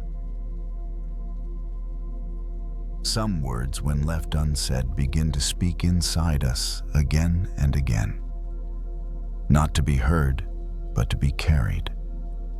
And sometimes what exhausts us isn't that the other person doesn't understand, but that we've been carrying those unspoken words for far too long. Lila was 55, a volunteer at an end-of-life care center. Her work required quiet presence, listening more than advising. She was used to unfinished sentences, to things left unsaid before time closed in. Maybe that was why that evening when she got home, she felt a familiar pull to write. She turned on the small desk lamp in her study. The soft yellow light fell onto a wooden desk worn smooth at one corner. Lila pulled out the chair, sat down, opened a drawer, and took out a blank sheet of paper. No title, no dear someone, just a wide open space. She held the pen and paused for a few seconds. Her hand didn't shake. She just didn't touch the paper yet. Some things, even when they've been ready inside us for a long time, still need a moment of permission to come out. Then she began to write. Not in order, not carefully polished. Some sentences were short, others long. Some words pressed darker into the page, others faded. Lila wrote about times she'd been misunderstood, moments she'd been overlooked, things she'd swallowed because she believed saying them wouldn't change anything. She wrote about anger that arrived late and quietly, but stayed for a long time. There were no sharp accusations, just truth placed on the page as honestly as she could manage right now. As she wrote, she didn't imagine the other person reading it. That wasn't necessary. This letter was never meant to be sent. With each line, a piece of weight moved out of her chest. It didn't disappear. It shifted from inside her body onto the paper. And that movement alone made her breathing feel a little easier. She stopped when her hand grew tired, set the pen down, looked at the page filled with words. She didn't reread it from top to bottom. She didn't need to. She had already been inside every sentence while writing it. Reading it again wouldn't add anything. She folded the paper in half, then into quarters. Slow, careful movements. Not because she was afraid of tearing it, but because she was closing a flow. When she set the letter aside, she noticed her hand felt lighter, like she'd just put down something she'd been holding all day. Lila stood and went into the kitchen, poured herself a glass of water. Cool, clear. She drank in small sips. Some evenings, the body needs very simple things to remember, that everything is safe. Back in the study, she looked at the letter again. It lay there quietly, not demanding, not urging, not needing a reply. And in that moment, Lila realized something gentle and true. Not every word needs a recipient to have meaning. Some words only need to be spoken so the speaker can finally rest. She picked up the letter and stood in front of the small trash bin beside the desk. She didn't rush. She didn't hesitate. She simply stood there a little longer, making sure she didn't need to hold on to it anymore. The desk lamp lit the neatly folded paper. Outside, the night was still. Nothing pressed her. No deadline waited. The letter had done its work. Lila didn't burn the letter right away. She placed it back on the desk, turned off the light in her study, and walked slowly into the kitchen. Not because she was hesitating, but because her body needed a few more minutes to catch up with what had just happened. Some forms of letting go happen quickly in the mind, but take a little longer to sink into the body. In the kitchen, she turned on the small gas burner and set an old metal bowl on top. She didn't use a strong flame, just enough heat to warm. The pale blue flame stayed steady, no flaring, no rush. Lila watched it for a moment, as if matching her pace to its rhythm. She went back to the study and picked up the letter again. The paper felt softer now from being folded so many times. There was no sense of regret, only a clear stillness, like when a conversation has reached the point where nothing more needs to be said. Lila tore the letter in half, then into 4 pieces, then 8. Each tear made a very small sound, almost blending into the quiet hiss of the burner. She didn't reread a single word. Everything that needed to be said had already been said. Now, it didn't need to keep its shape. She carried the pieces into the kitchen and dropped them one by one into the metal bowl. The paper touched the flame, curled inward, then darkened. There was no large fire, just a soft orange glow spreading slowly enough to change the paper. Lila stood there without interfering. No stirring, no rushing. When the last piece turned to ash, she turned off the stove. The kitchen returned to silence. Inside the bowl was a thin layer of pale gray ash. Words, no sentences, no voice left. Just the trace of something that had finished being said. She let the bowl cool, then carried it outside and poured the ash into a small planter on the balcony. The ash fell into the soil and blended in quickly, leaving no distinct form behind. She didn't think about symbolism. It simply felt right. What had once been heavy could now become something that fed something else. Back inside, Lila turned off all the lights, leaving only a dim glow in the hallway. The familiar space held her gently. She went into the bedroom, changed, and lay down.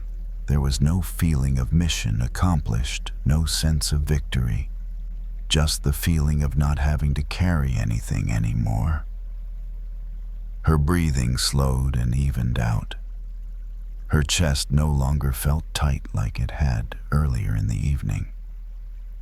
There were no sentences in her mind waiting to be written, no responses being prepared.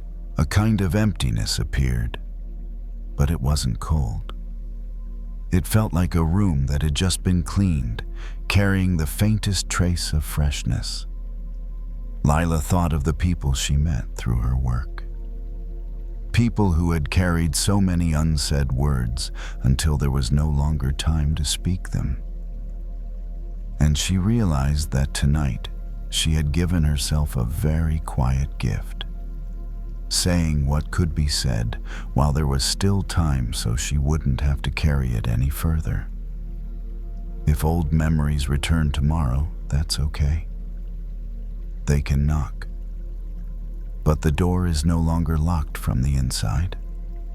Not because everything has been fully forgiven, but because she's no longer keeping herself trapped in the same room with them. Lila turned onto her side and pulled the blanket up to her shoulders. The room was just dark enough. No sudden sounds, no thoughts needing attention. What remained was only the lightest sensation of a body that had finally set down an invisible weight. The unsent letter had completed its purpose. It didn't need a recipient. It didn't need a reply. It only needed to be written and then allowed to dissolve. And in that dissolving, the night opened wide. Sleep arrived not as an ending, but as a deep pause when there were no more words left to hold.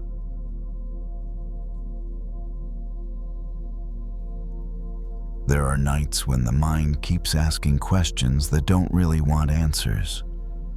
Not big questions, not philosophical ones, just small, persistent ones that repeat themselves quietly, like a drip you can't quite locate. Why did I say that? What if this goes wrong? Should I have done something differently? Each question feels reasonable on its own. Together they form a low hum that never fully stops. The room is dark except for a soft glow from a lamp in the corner. The fan overhead turns slowly, pushing warm air in wide circles. The sound is steady, predictable. It doesn't ask anything. It doesn't expect a response. The body lies still, but the mind is busy. Every time one question fades, another takes its place. As if the mind believes that if it keeps asking long enough, something will finally click. Some missing piece will appear, some tension will release. But nothing arrives. It's like listening for the sound of one hand clapping. The idea surfaces unexpectedly, not as a teaching but as a memory. Something heard once long ago without much explanation. At the time it sounded strange, almost playful. Now it feels familiar. One hand clapping. The mind pauses on that image, not trying to solve it, just noticing how it feels. There's an odd quality to it. A question with no real answer. A problem that doesn't resolve by thinking harder. And yet the mind keeps trying. It asks again, what does it mean? Then immediately, am I missing something? The fan continues to turn. The air brushes lightly against the skin. The room stays exactly the same. The questions don't change anything. That's when something subtle becomes clear. Some questions aren't meant to be answered. They exist to keep the mind moving, to give it something to hold on to, something to chew on when everything else is quiet. Overthinking often hides inside questions, not helpful ones that lead to action, but looping ones that circle endlessly. Questions that sound important but never reach a conclusion. They don't open doors. They just keep the mind pacing in the hallway. There's a shift in position, a pillow is adjusted. The body searches for comfort, then settles. Breathing remains shallow at first, then gradually deepens. Another question appears. Why can't I just relax? It sounds almost frustrated, almost personal. But instead of answering it, something else happens. The question is noticed. Just that. Not followed, not analyzed, not pushed away. Simply noticed the same way you might notice the sound of the fan or the faint light on the wall. Without engagement, the question loses momentum. It doesn't disappear immediately, but it softens. Like an echo that fades when no one responds. The mind doesn't like this at first. It's used to being engaged, used to receiving feedback, used to the back and forth rhythm of question and answer. Silence feels unfamiliar, almost uncomfortable. But silence isn't empty. It's just not participating. There's a moment brief but noticeable when no question is present. No answer either. Just the sensation of breathing. Air moving in, air moving out. Nothing extra layered on top. Then another question tries to enter. What if tomorrow is worse than today? It arrives with urgency, with a sense of responsibility, as if ignoring it would be careless. But again, it's recognized as a question that doesn't lead anywhere tonight. Like asking one hand to clap, there's no sound to wait for. The fan hums. The room remains steady. The body remains supported by the bed. Nothing is being neglected. Nothing is falling apart. The mind begins to sense that effort is optional here, that not every question deserves an answer, that not every thought needs to be completed. This realization doesn't come with relief right away. It comes with uncertainty. A small gap where the usual mental activity would be. And in that gap, something else has space to appear. Stillness. Not perfect stillness, not lasting. Just a brief opening where the mind isn't chasing its own echo. The sound of one hand clapping doesn't arrive. And that's the point. The room stays quiet, but it's not the kind of quiet that feels empty. It's the kind that feels unfinished. Like a sentence that doesn't need to be completed. The fan keeps turning overhead. The rhythm hasn't changed. The air still moves. The body is still here. Nothing has stopped working just because the mind isn't busy for a moment. Another question tries to form. It doesn't arrive fully. It hesitates like it's unsure whether it's needed. The mind waits for it to take shape, almost inviting it to speak. This is the old pattern, the familiar dance. But this time the question never fully lands. There's nothing pushing it forward. Without attention, it stays half-formed, then dissolves on its own. This feels strange, almost unsettling. The mind is used to being occupied, especially at night. Used to filling the dark with thoughts, plans, explanations. Silence can feel like something is missing. But maybe what's missing is the effort. The mind has been trying to answer questions that were never meant to be solved. Questions that exist only to keep movement going, like asking a mirror why it reflects. Like waiting for one hand to clap. When the mind stops searching for the sound, it notices something else instead. Breathing. Not as a technique, just as a fact. Air enters, air leaves. The chest rises and falls without instruction. The body knows this rhythm well. It's been doing it all along, even when the mind was busy elsewhere. There's a soft awareness of weight now. The weight of the body sinking into the mattress. The weight of gravity doing its quiet work. Nothing needs to be held up manually. Thoughts still pass through. They don't disappear, but they've lost their sharp edges. They come like suggestions instead of demands. One thought drifts in. Maybe I should think about this more later. It's gentle, not urgent, and it drifts out just as easily. This is often how the mind settles, not by force, not by understanding everything, but by losing interest in questions that go nowhere. The silence stretches a little longer this time. It's not dramatic. It doesn't feel like peace in a big emotional sense.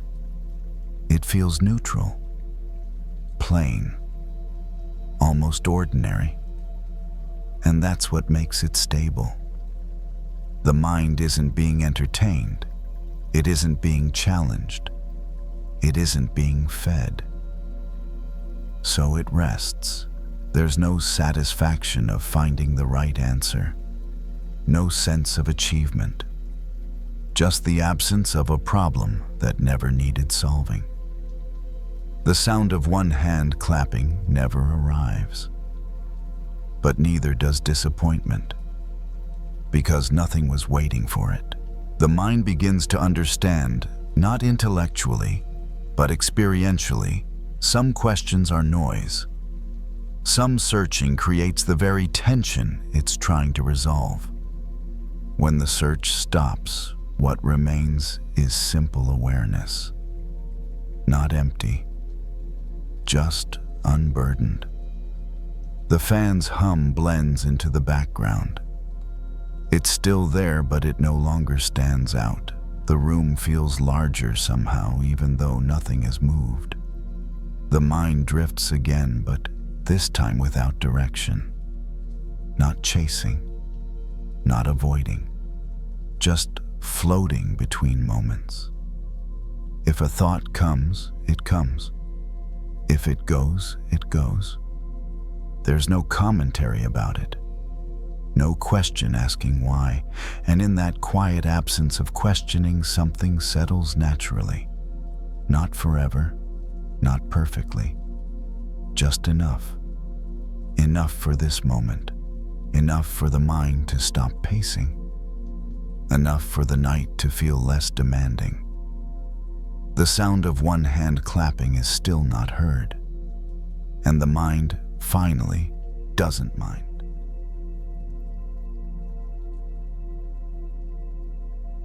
Some tension doesn't feel dramatic. It feels practical, responsible, necessary.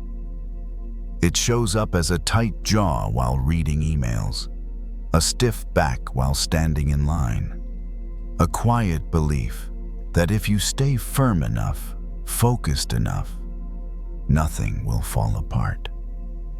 That afternoon, the person stood in a small backyard behind a modest house. Nothing special about it, a narrow strip of grass, a few potted plants, a string of lights still hanging from last summer unlit. The air moved gently enough to be noticed, not enough to be called wind. The person was watering a cluster of bamboo planted along the fence. The hose released a steady stream, cool and clear, darkening the soil at the base. The bamboo stalks were thin, but tall, rising higher than the fence itself. As the breeze passed through, they leaned together, then apart, making a soft rustling sound. At first, the person didn't really see them. The mind was elsewhere, reviewing a conversation from earlier in the day. A small disagreement, nothing serious. But the body had reacted anyway.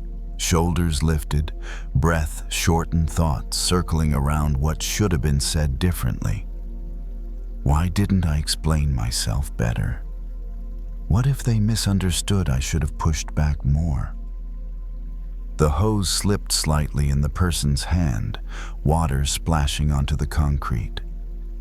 They adjusted their grip, tightening it, as if control over the hose might restore control everywhere else, too. The bamboo bent again with the breeze. One stalk leaned far enough that it brushed another, then gently tapped the fence before springing back upright. No sound of strain, no cracking, just movement. The person paused, noticing this now. The water kept running. The mind slowed just enough to take in the scene. The bamboo didn't resist the wind. It didn't brace against it. It moved with it. The person remembered something said once long ago. Not as advice, just as an observation. Things that survive strong weather are rarely the stiffest ones. The hose was lowered slightly, easing the pressure. The stream softened. Water pooled calmly at the base of the plants, soaking in instead of splashing outward. Inside the chest, something mirrored that change. Overthinking often grows out of rigidity. The belief that there is one correct response, one safe position, one version of events that must be defended. When the mind locks onto that idea, every alternative feels like a threat. The person realized how much of the day had been spent bracing, holding opinions firmly, holding expectations tightly, holding the body in a way that assumed impact was coming. Another breeze passed through. The bamboo leaned again farther, this time moving together like a single organism rather than separate pieces. When the air settled, they returned to center without effort. The person tried something small. Instead of replaying the conversation, they allowed the image to blur. Not pushing it away, just not gripping it so hard. It didn't disappear, but it loosened. The water shut off with a soft click. Silence settled, broken only by leaves shifting and a distant car passing on the street beyond the fence. The person set the hose down and rolled their shoulders once slowly, noticing how tight they had been. It's easy to confuse flexibility with weakness. Many people do. They imagine that if they don't hold their position firmly, they'll lose ground, lose respect, lose safety. But the bamboo didn't look weak. It looked alive. The person reached out and touched one of the stalks. It was smooth, cool, surprisingly resilient. When pushed gently, it moved. When released, it returned. The mind made a quiet connection, not as a lesson, just as a feeling. What if being okay didn't require so much resistance? What if peace wasn't about holding everything in place, but about allowing movement without panic? A memory surfaced of other moments like this. Times when pushing harder had only created more tension. Times when letting go just slightly had allowed things to resolve on their own. The person hadn't noticed how tired they were until that thought arrived. The bamboo swayed again, responding to a breeze the person hadn't felt on their own skin yet. The plant sensed it first, adjusted before impact. That too felt familiar. Sometimes the body knows before the mind does. Sometimes the best response happens without debate. The person stood there for a while longer, not thinking about the bamboo anymore, but staying with the rhythm of the yard. Light shifting, air moving, muscles gradually softening without instruction. The conversation from earlier returned once briefly, but this time it didn't demand a rewrite. It passed through like wind through leaves, leaving no damage behind. And for now, that was enough movement. As the light shifted toward evening, the backyard took on a quieter tone. Shadows stretched across the ground, and the air cooled just enough to invite a slower pace. The person remained where they were, hands resting loosely at their sides, noticing how different the body felt compared to a few minutes earlier. The bamboo continued its gentle movement. Not constant, not dramatic, just responsive. A breeze would arrive, the stalks would lean, then return. No hesitation, no argument. The mind, however, didn't move as easily. A familiar urge returned the need to make sense of things, to decide what flexibility should look like, to define when to bend and when to stand firm. The person noticed this urge without immediately following it, the way one might notice a habit forming before it fully takes over. It was subtle but important. Overthinking often disguises itself as preparation, as intelligence, as care. It convinces us that staying tense is the same as staying safe. But standing there watching the bamboo, it was clear that constant stiffness wasn't protection. It was strain. One stalk leaned farther than the others, brushing the fence again. This time the person noticed the sound more clearly. A soft tap, then nothing. The fence didn't break. The bamboo didn't crack. Both adjusted briefly, sharing space. There was something quietly instructive about that moment, even without putting words to it. The person thought about how often their own mind treated pressure differently. How a single comment could feel like an attack, how uncertainty could feel like failure, how small changes in plans could trigger a flood of imagined outcomes. The bamboo didn't imagine outcomes. It responded to what was actually happening.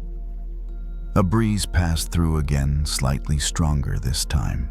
The stalks bent together, some more than others depending on where they stood. Each one responded in its own way, without comparison. The person took a slow breath in, then out, not as a technique, but because the body seemed to request it. The chest rose and fell naturally. The shoulders dropped another fraction. It became clear that flexibility wasn't about giving in. It was about staying present enough to move with what was real, instead of fighting what might happen. The person walked a few steps closer to the bamboo, looking up at how high the stalks reached. They had grown that tall not by resisting every gust, but by surviving many of them. By yielding just enough again and again. There was a quiet recognition rigidity had cost more energy than it had ever saved. The conversation from earlier in the day surfaced again, but now it felt different. Less like a problem to solve, more like a moment that had already passed. The words couldn't be edited anymore. The outcome couldn't be controlled. And yet nothing terrible had happened. The bamboo swayed once more, then settled. The air stilled. The yard felt suspended in a calm that didn't need explanation. The person noticed how often they had mistaken tension for strength. How the body had learned to stay ready even when there was nothing to brace against. Letting go of that habit didn't require force. It required permission. Permission to not be perfectly defended. Permission to not hold a single position all the time. Permission to adjust. The person stepped back, giving the bamboo space again. The hose lay where it had been set down, forgotten. The water absorbed into the soil unseen now, doing its work quietly. Somewhere nearby, a door closed. A distant voice carried briefly, then faded. Life continued beyond the fence, moving in countless ways the person couldn't track or manage. And that too felt acceptable. The bamboo would keep responding to the wind long after this moment. The wind would come and go, indifferent to how it was received. Neither needed to win. The person turned toward the house, not rushing, not resisting, just moving with the evening as it arrived. Inside, there would be more thoughts, more decisions, more moments that invited tension. That hadn't changed. What had shifted was something simpler. The understanding that peace didn't come from standing unmovable, but from learning how to bend without fear. The bamboo leaned one last time as the breeze returned, then straightened again, exactly as it always had. And the person carried that image with them, not as a rule, not as advice, but as a quiet reference point, ready to return whenever the mind began to stiffen again.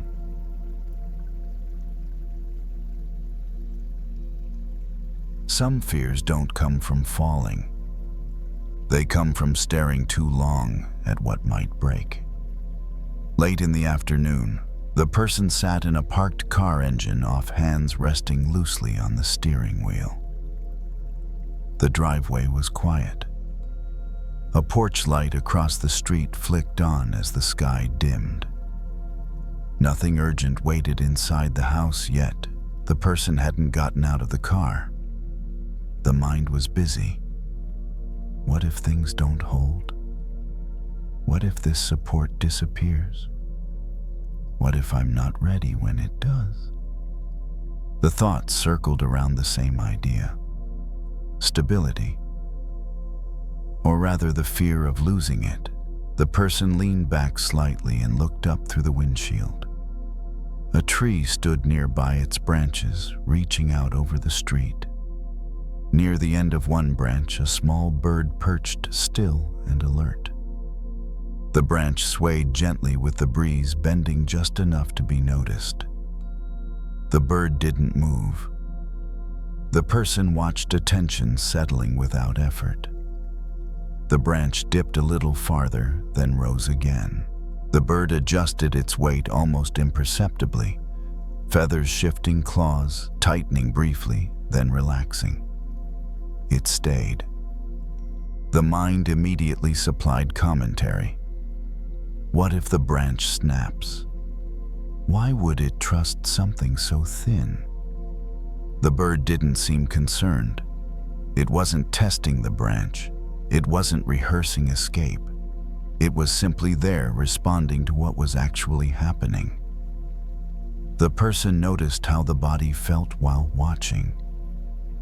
The shoulders had been tight moments ago. Now they had softened slightly. Breathing slowed. Overthinking often assumes safety comes from external support, from structures, plans, guarantees. The mind scans the branch endlessly, measuring its strength, imagining failure. But the bird wasn't focused on the branch alone. It had wings.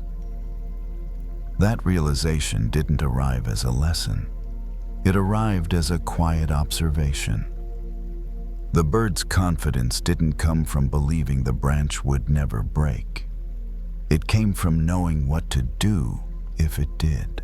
The person shifted in the seat, feeling the texture of the steering wheel under their palms. Solid, familiar.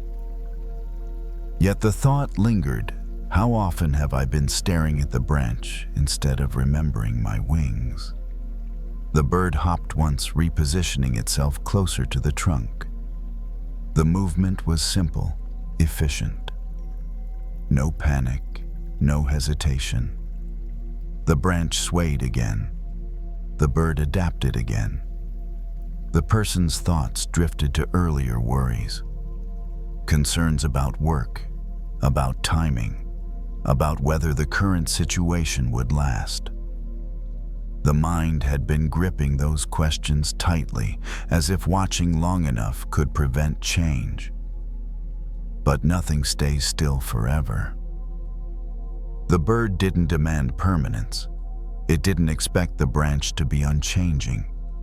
It responded moment by moment without projecting too far ahead. The person felt a subtle release in the chest. Not relief exactly. More like remembering something that had been forgotten. The car remained parked. The house remained quiet. Nothing external had shifted. Yet internally, the fear felt slightly less convincing. The branch wasn't dangerous. It was just temporary. And the bird wasn't reckless. It was capable. The person watched as the bird eventually took off, not because the branch failed, but because it chose to. Wings opened smoothly, catching the air without effort. In a second, the branch was empty, still swaying gently. The bird landed on another branch nearby, then another, moving freely, unconcerned with where it had been moments before. The person exhaled slowly. Fear often tells us to hold tighter, to cling to what feels stable. But clinging doesn't stop change, it only exhausts the one holding on. The person finally turned off the remaining dashboard lights and opened the car door. Cool air rushed in briefly. Feet touched the ground. The tree stood quietly nearby, branches still moving with the breeze. The bird was no longer visible, but the image remained. Stability doesn't come from the branch never breaking. It comes from knowing you can fly. The person walked toward the house, not free of worry, but less dependent on certainty. And for now, that was enough. Inside the house, the evening moved at its usual pace. Shoes were set by the door. A light was turned on, then another. The familiar sounds returned: the soft click of a switch, the low hum of the refrigerator starting up again. The person moved through these motions without hurry. The image of the bird stayed nearby, not as a picture to replay, but as a feeling that had settled somewhere behind the ribs. The worries from earlier tried to reassemble themselves. What if this situation changes too fast? What if I lose what's holding me up? What if I can't adapt in time? They arrived quietly now, less demanding than before. The person noticed how different they felt when not fed by constant inspection. Fear often asks us to look outward for reassurance, to measure the strength of what we're standing on, to calculate how long it might last. But the bird hadn't done any of that. It hadn't tested the branch or evaluated risk in advance. It had responded. The person poured a glass of water and stood at the counter, noticing the simple weight of the glass in the hand.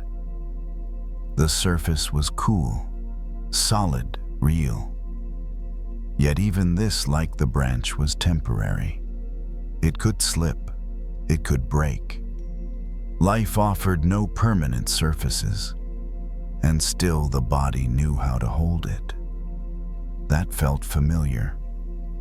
There had been other moments in life when things shifted suddenly. Jobs changed, relationships ended, plans dissolved without warning. At the time, the fear had been intense, convincing. But looking back, there had always been a next movement. Not always graceful, not always easy, but possible. The person sat down at the table, setting the glass aside. The room felt quieter now.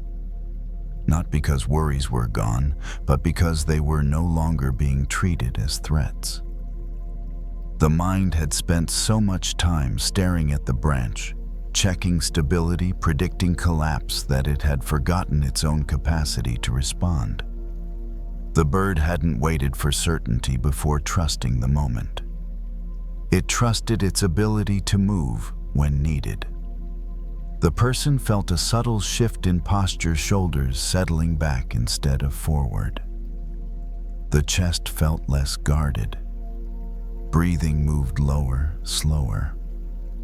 Outside, the tree branches were still visible through the window, moving gently in the dark. The bird was gone now, somewhere else entirely. Not lost, just not attached. That seemed important. The person realized that much of their anxiety had come from mistaking support for safety. From believing that as long as the branch held, everything would be fine, and if it didn't, everything would fall apart. But safety hadn't come from the branch at all. It had come from the wings. This wasn't about confidence or bravado. It wasn't about pretending fear didn't exist. It was about remembering that adaptation is real, even when outcomes are unknown. The person finished the water and rinsed the glass, placing it upside down on the counter. The small action felt complete. Enough. Thoughts still passed through the mind, but they didn't linger. They didn't insist on answers. They felt more like passing weather than fixed conditions. The evening continued. Lights were dimmed. The house settled further into stillness. The person paused once more near the window, looking out at the tree. The branches moved just as they had before. The wind came and went, unconcerned with who was watching. Change would come again. It always did. But the fear of it no longer felt so heavy. The person turned away and moved on, with the night, not clinging to the branch, not denying the wind, just trusting that when movement was required, it would be possible. The bird didn't need to believe the branch would never break. It only needed to remember how to fly. And for now, that quiet trust was enough to rest.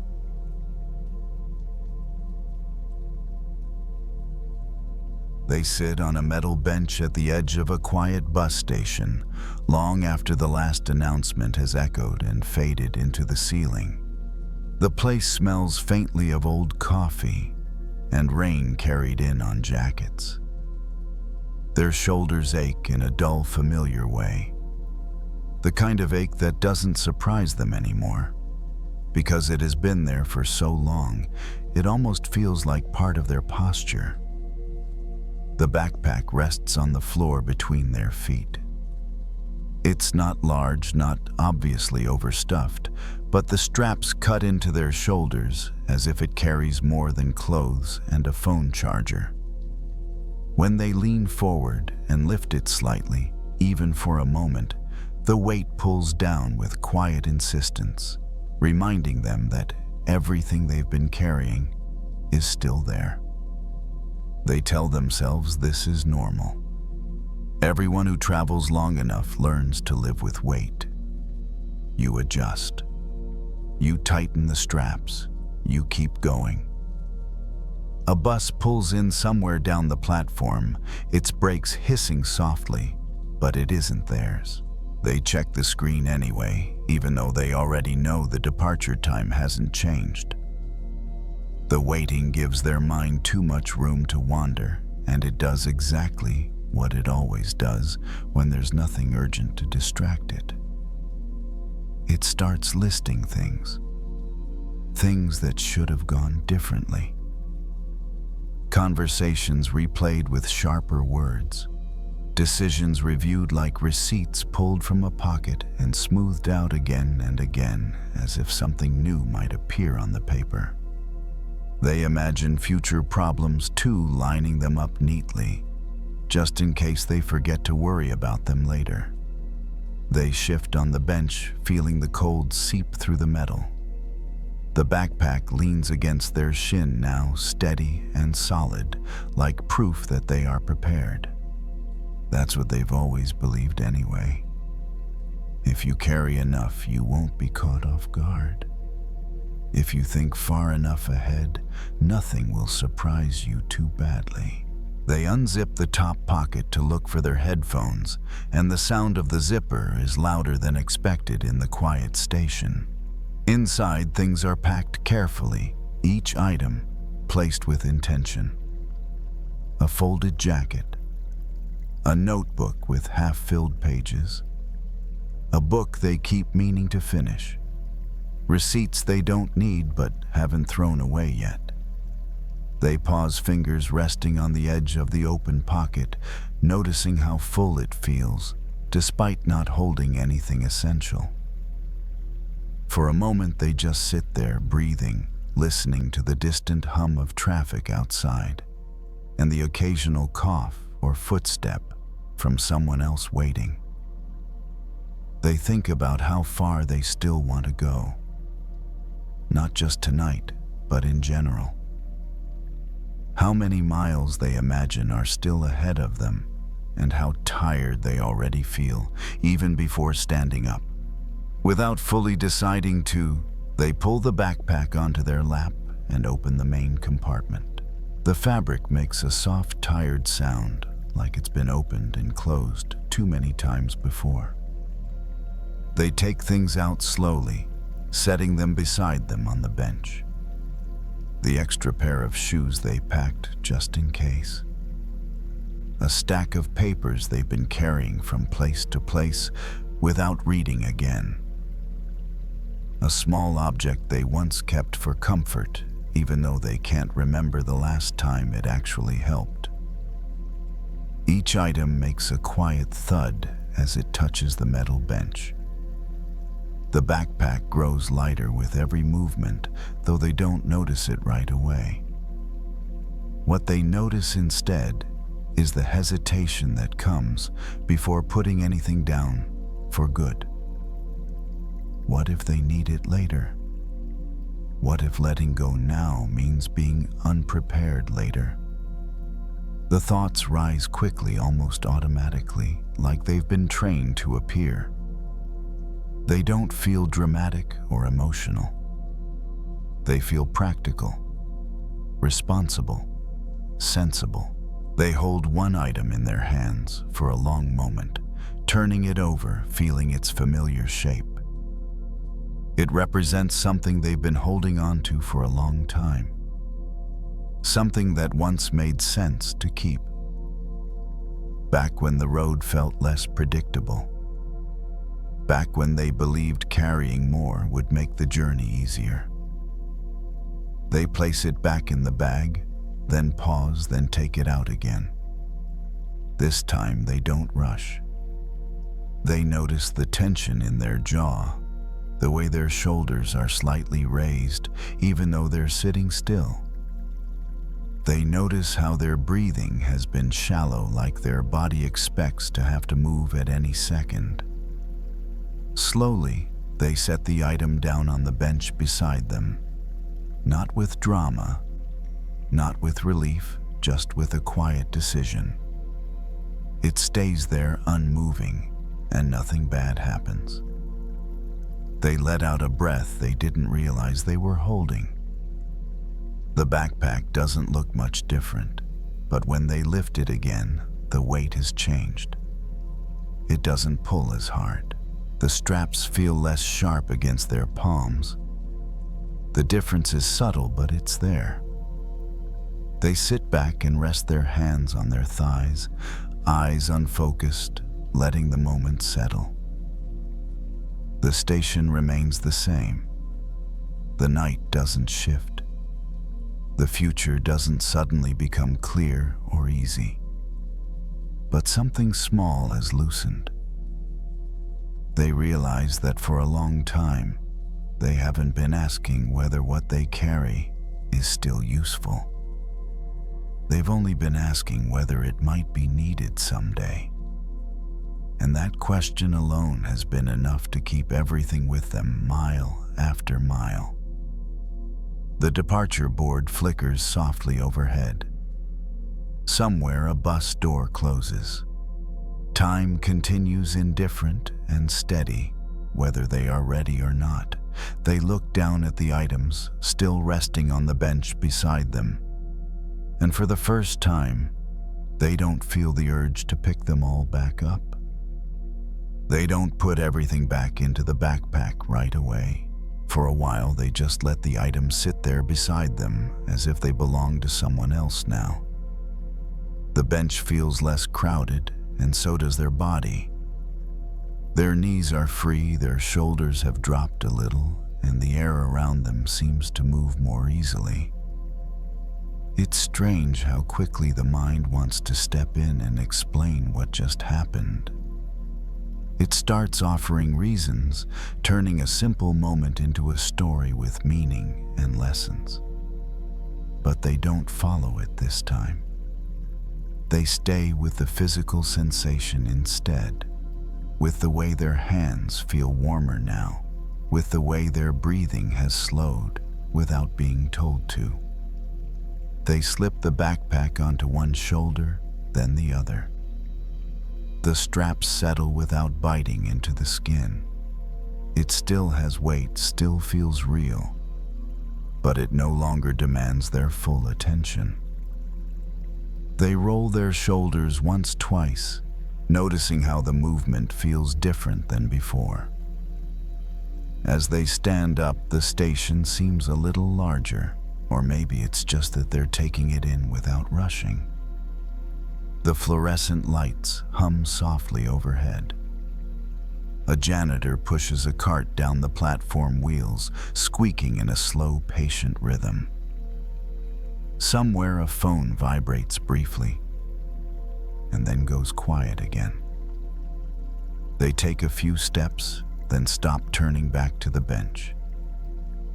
The items are still there exactly where they left them. No one has touched them. No one seems interested.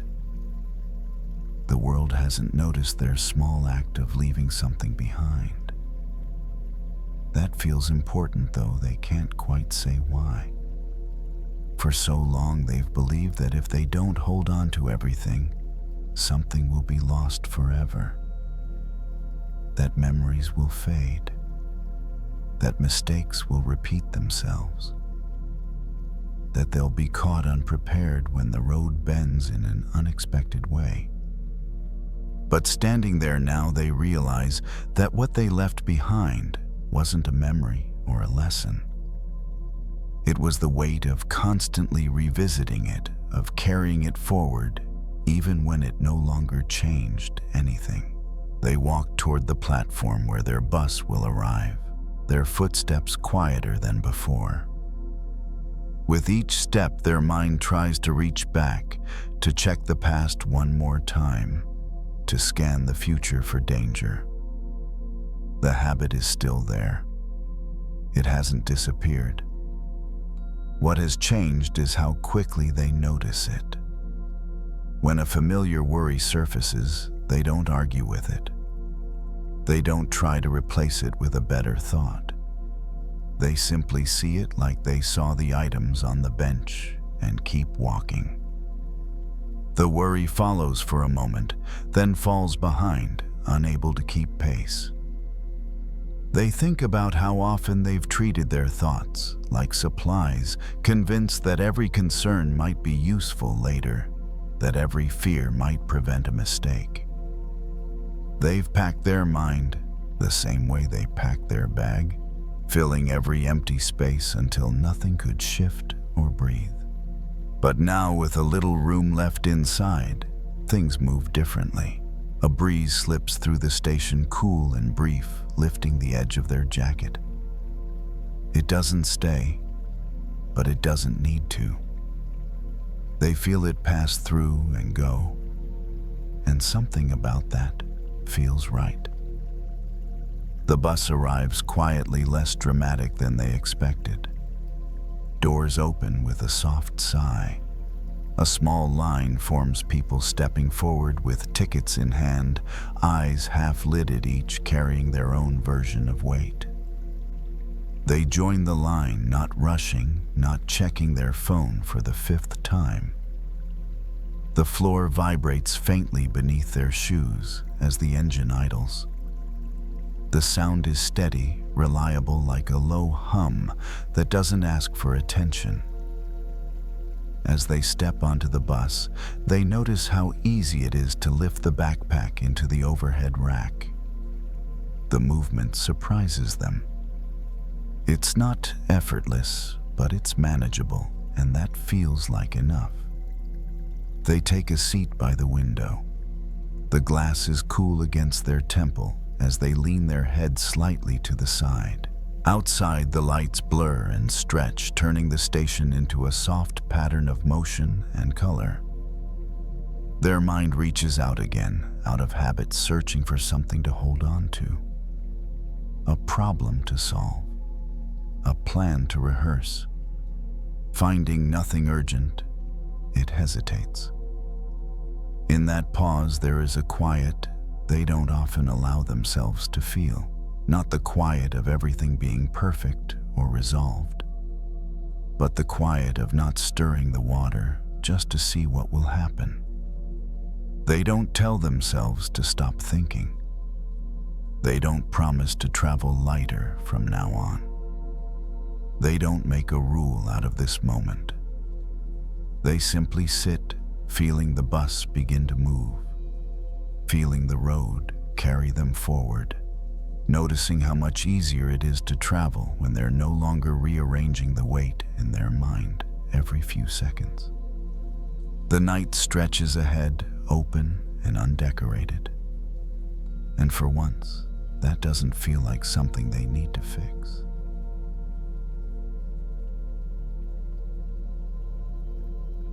Wherever you are tonight, I'm grateful you chose to spend this quiet time here.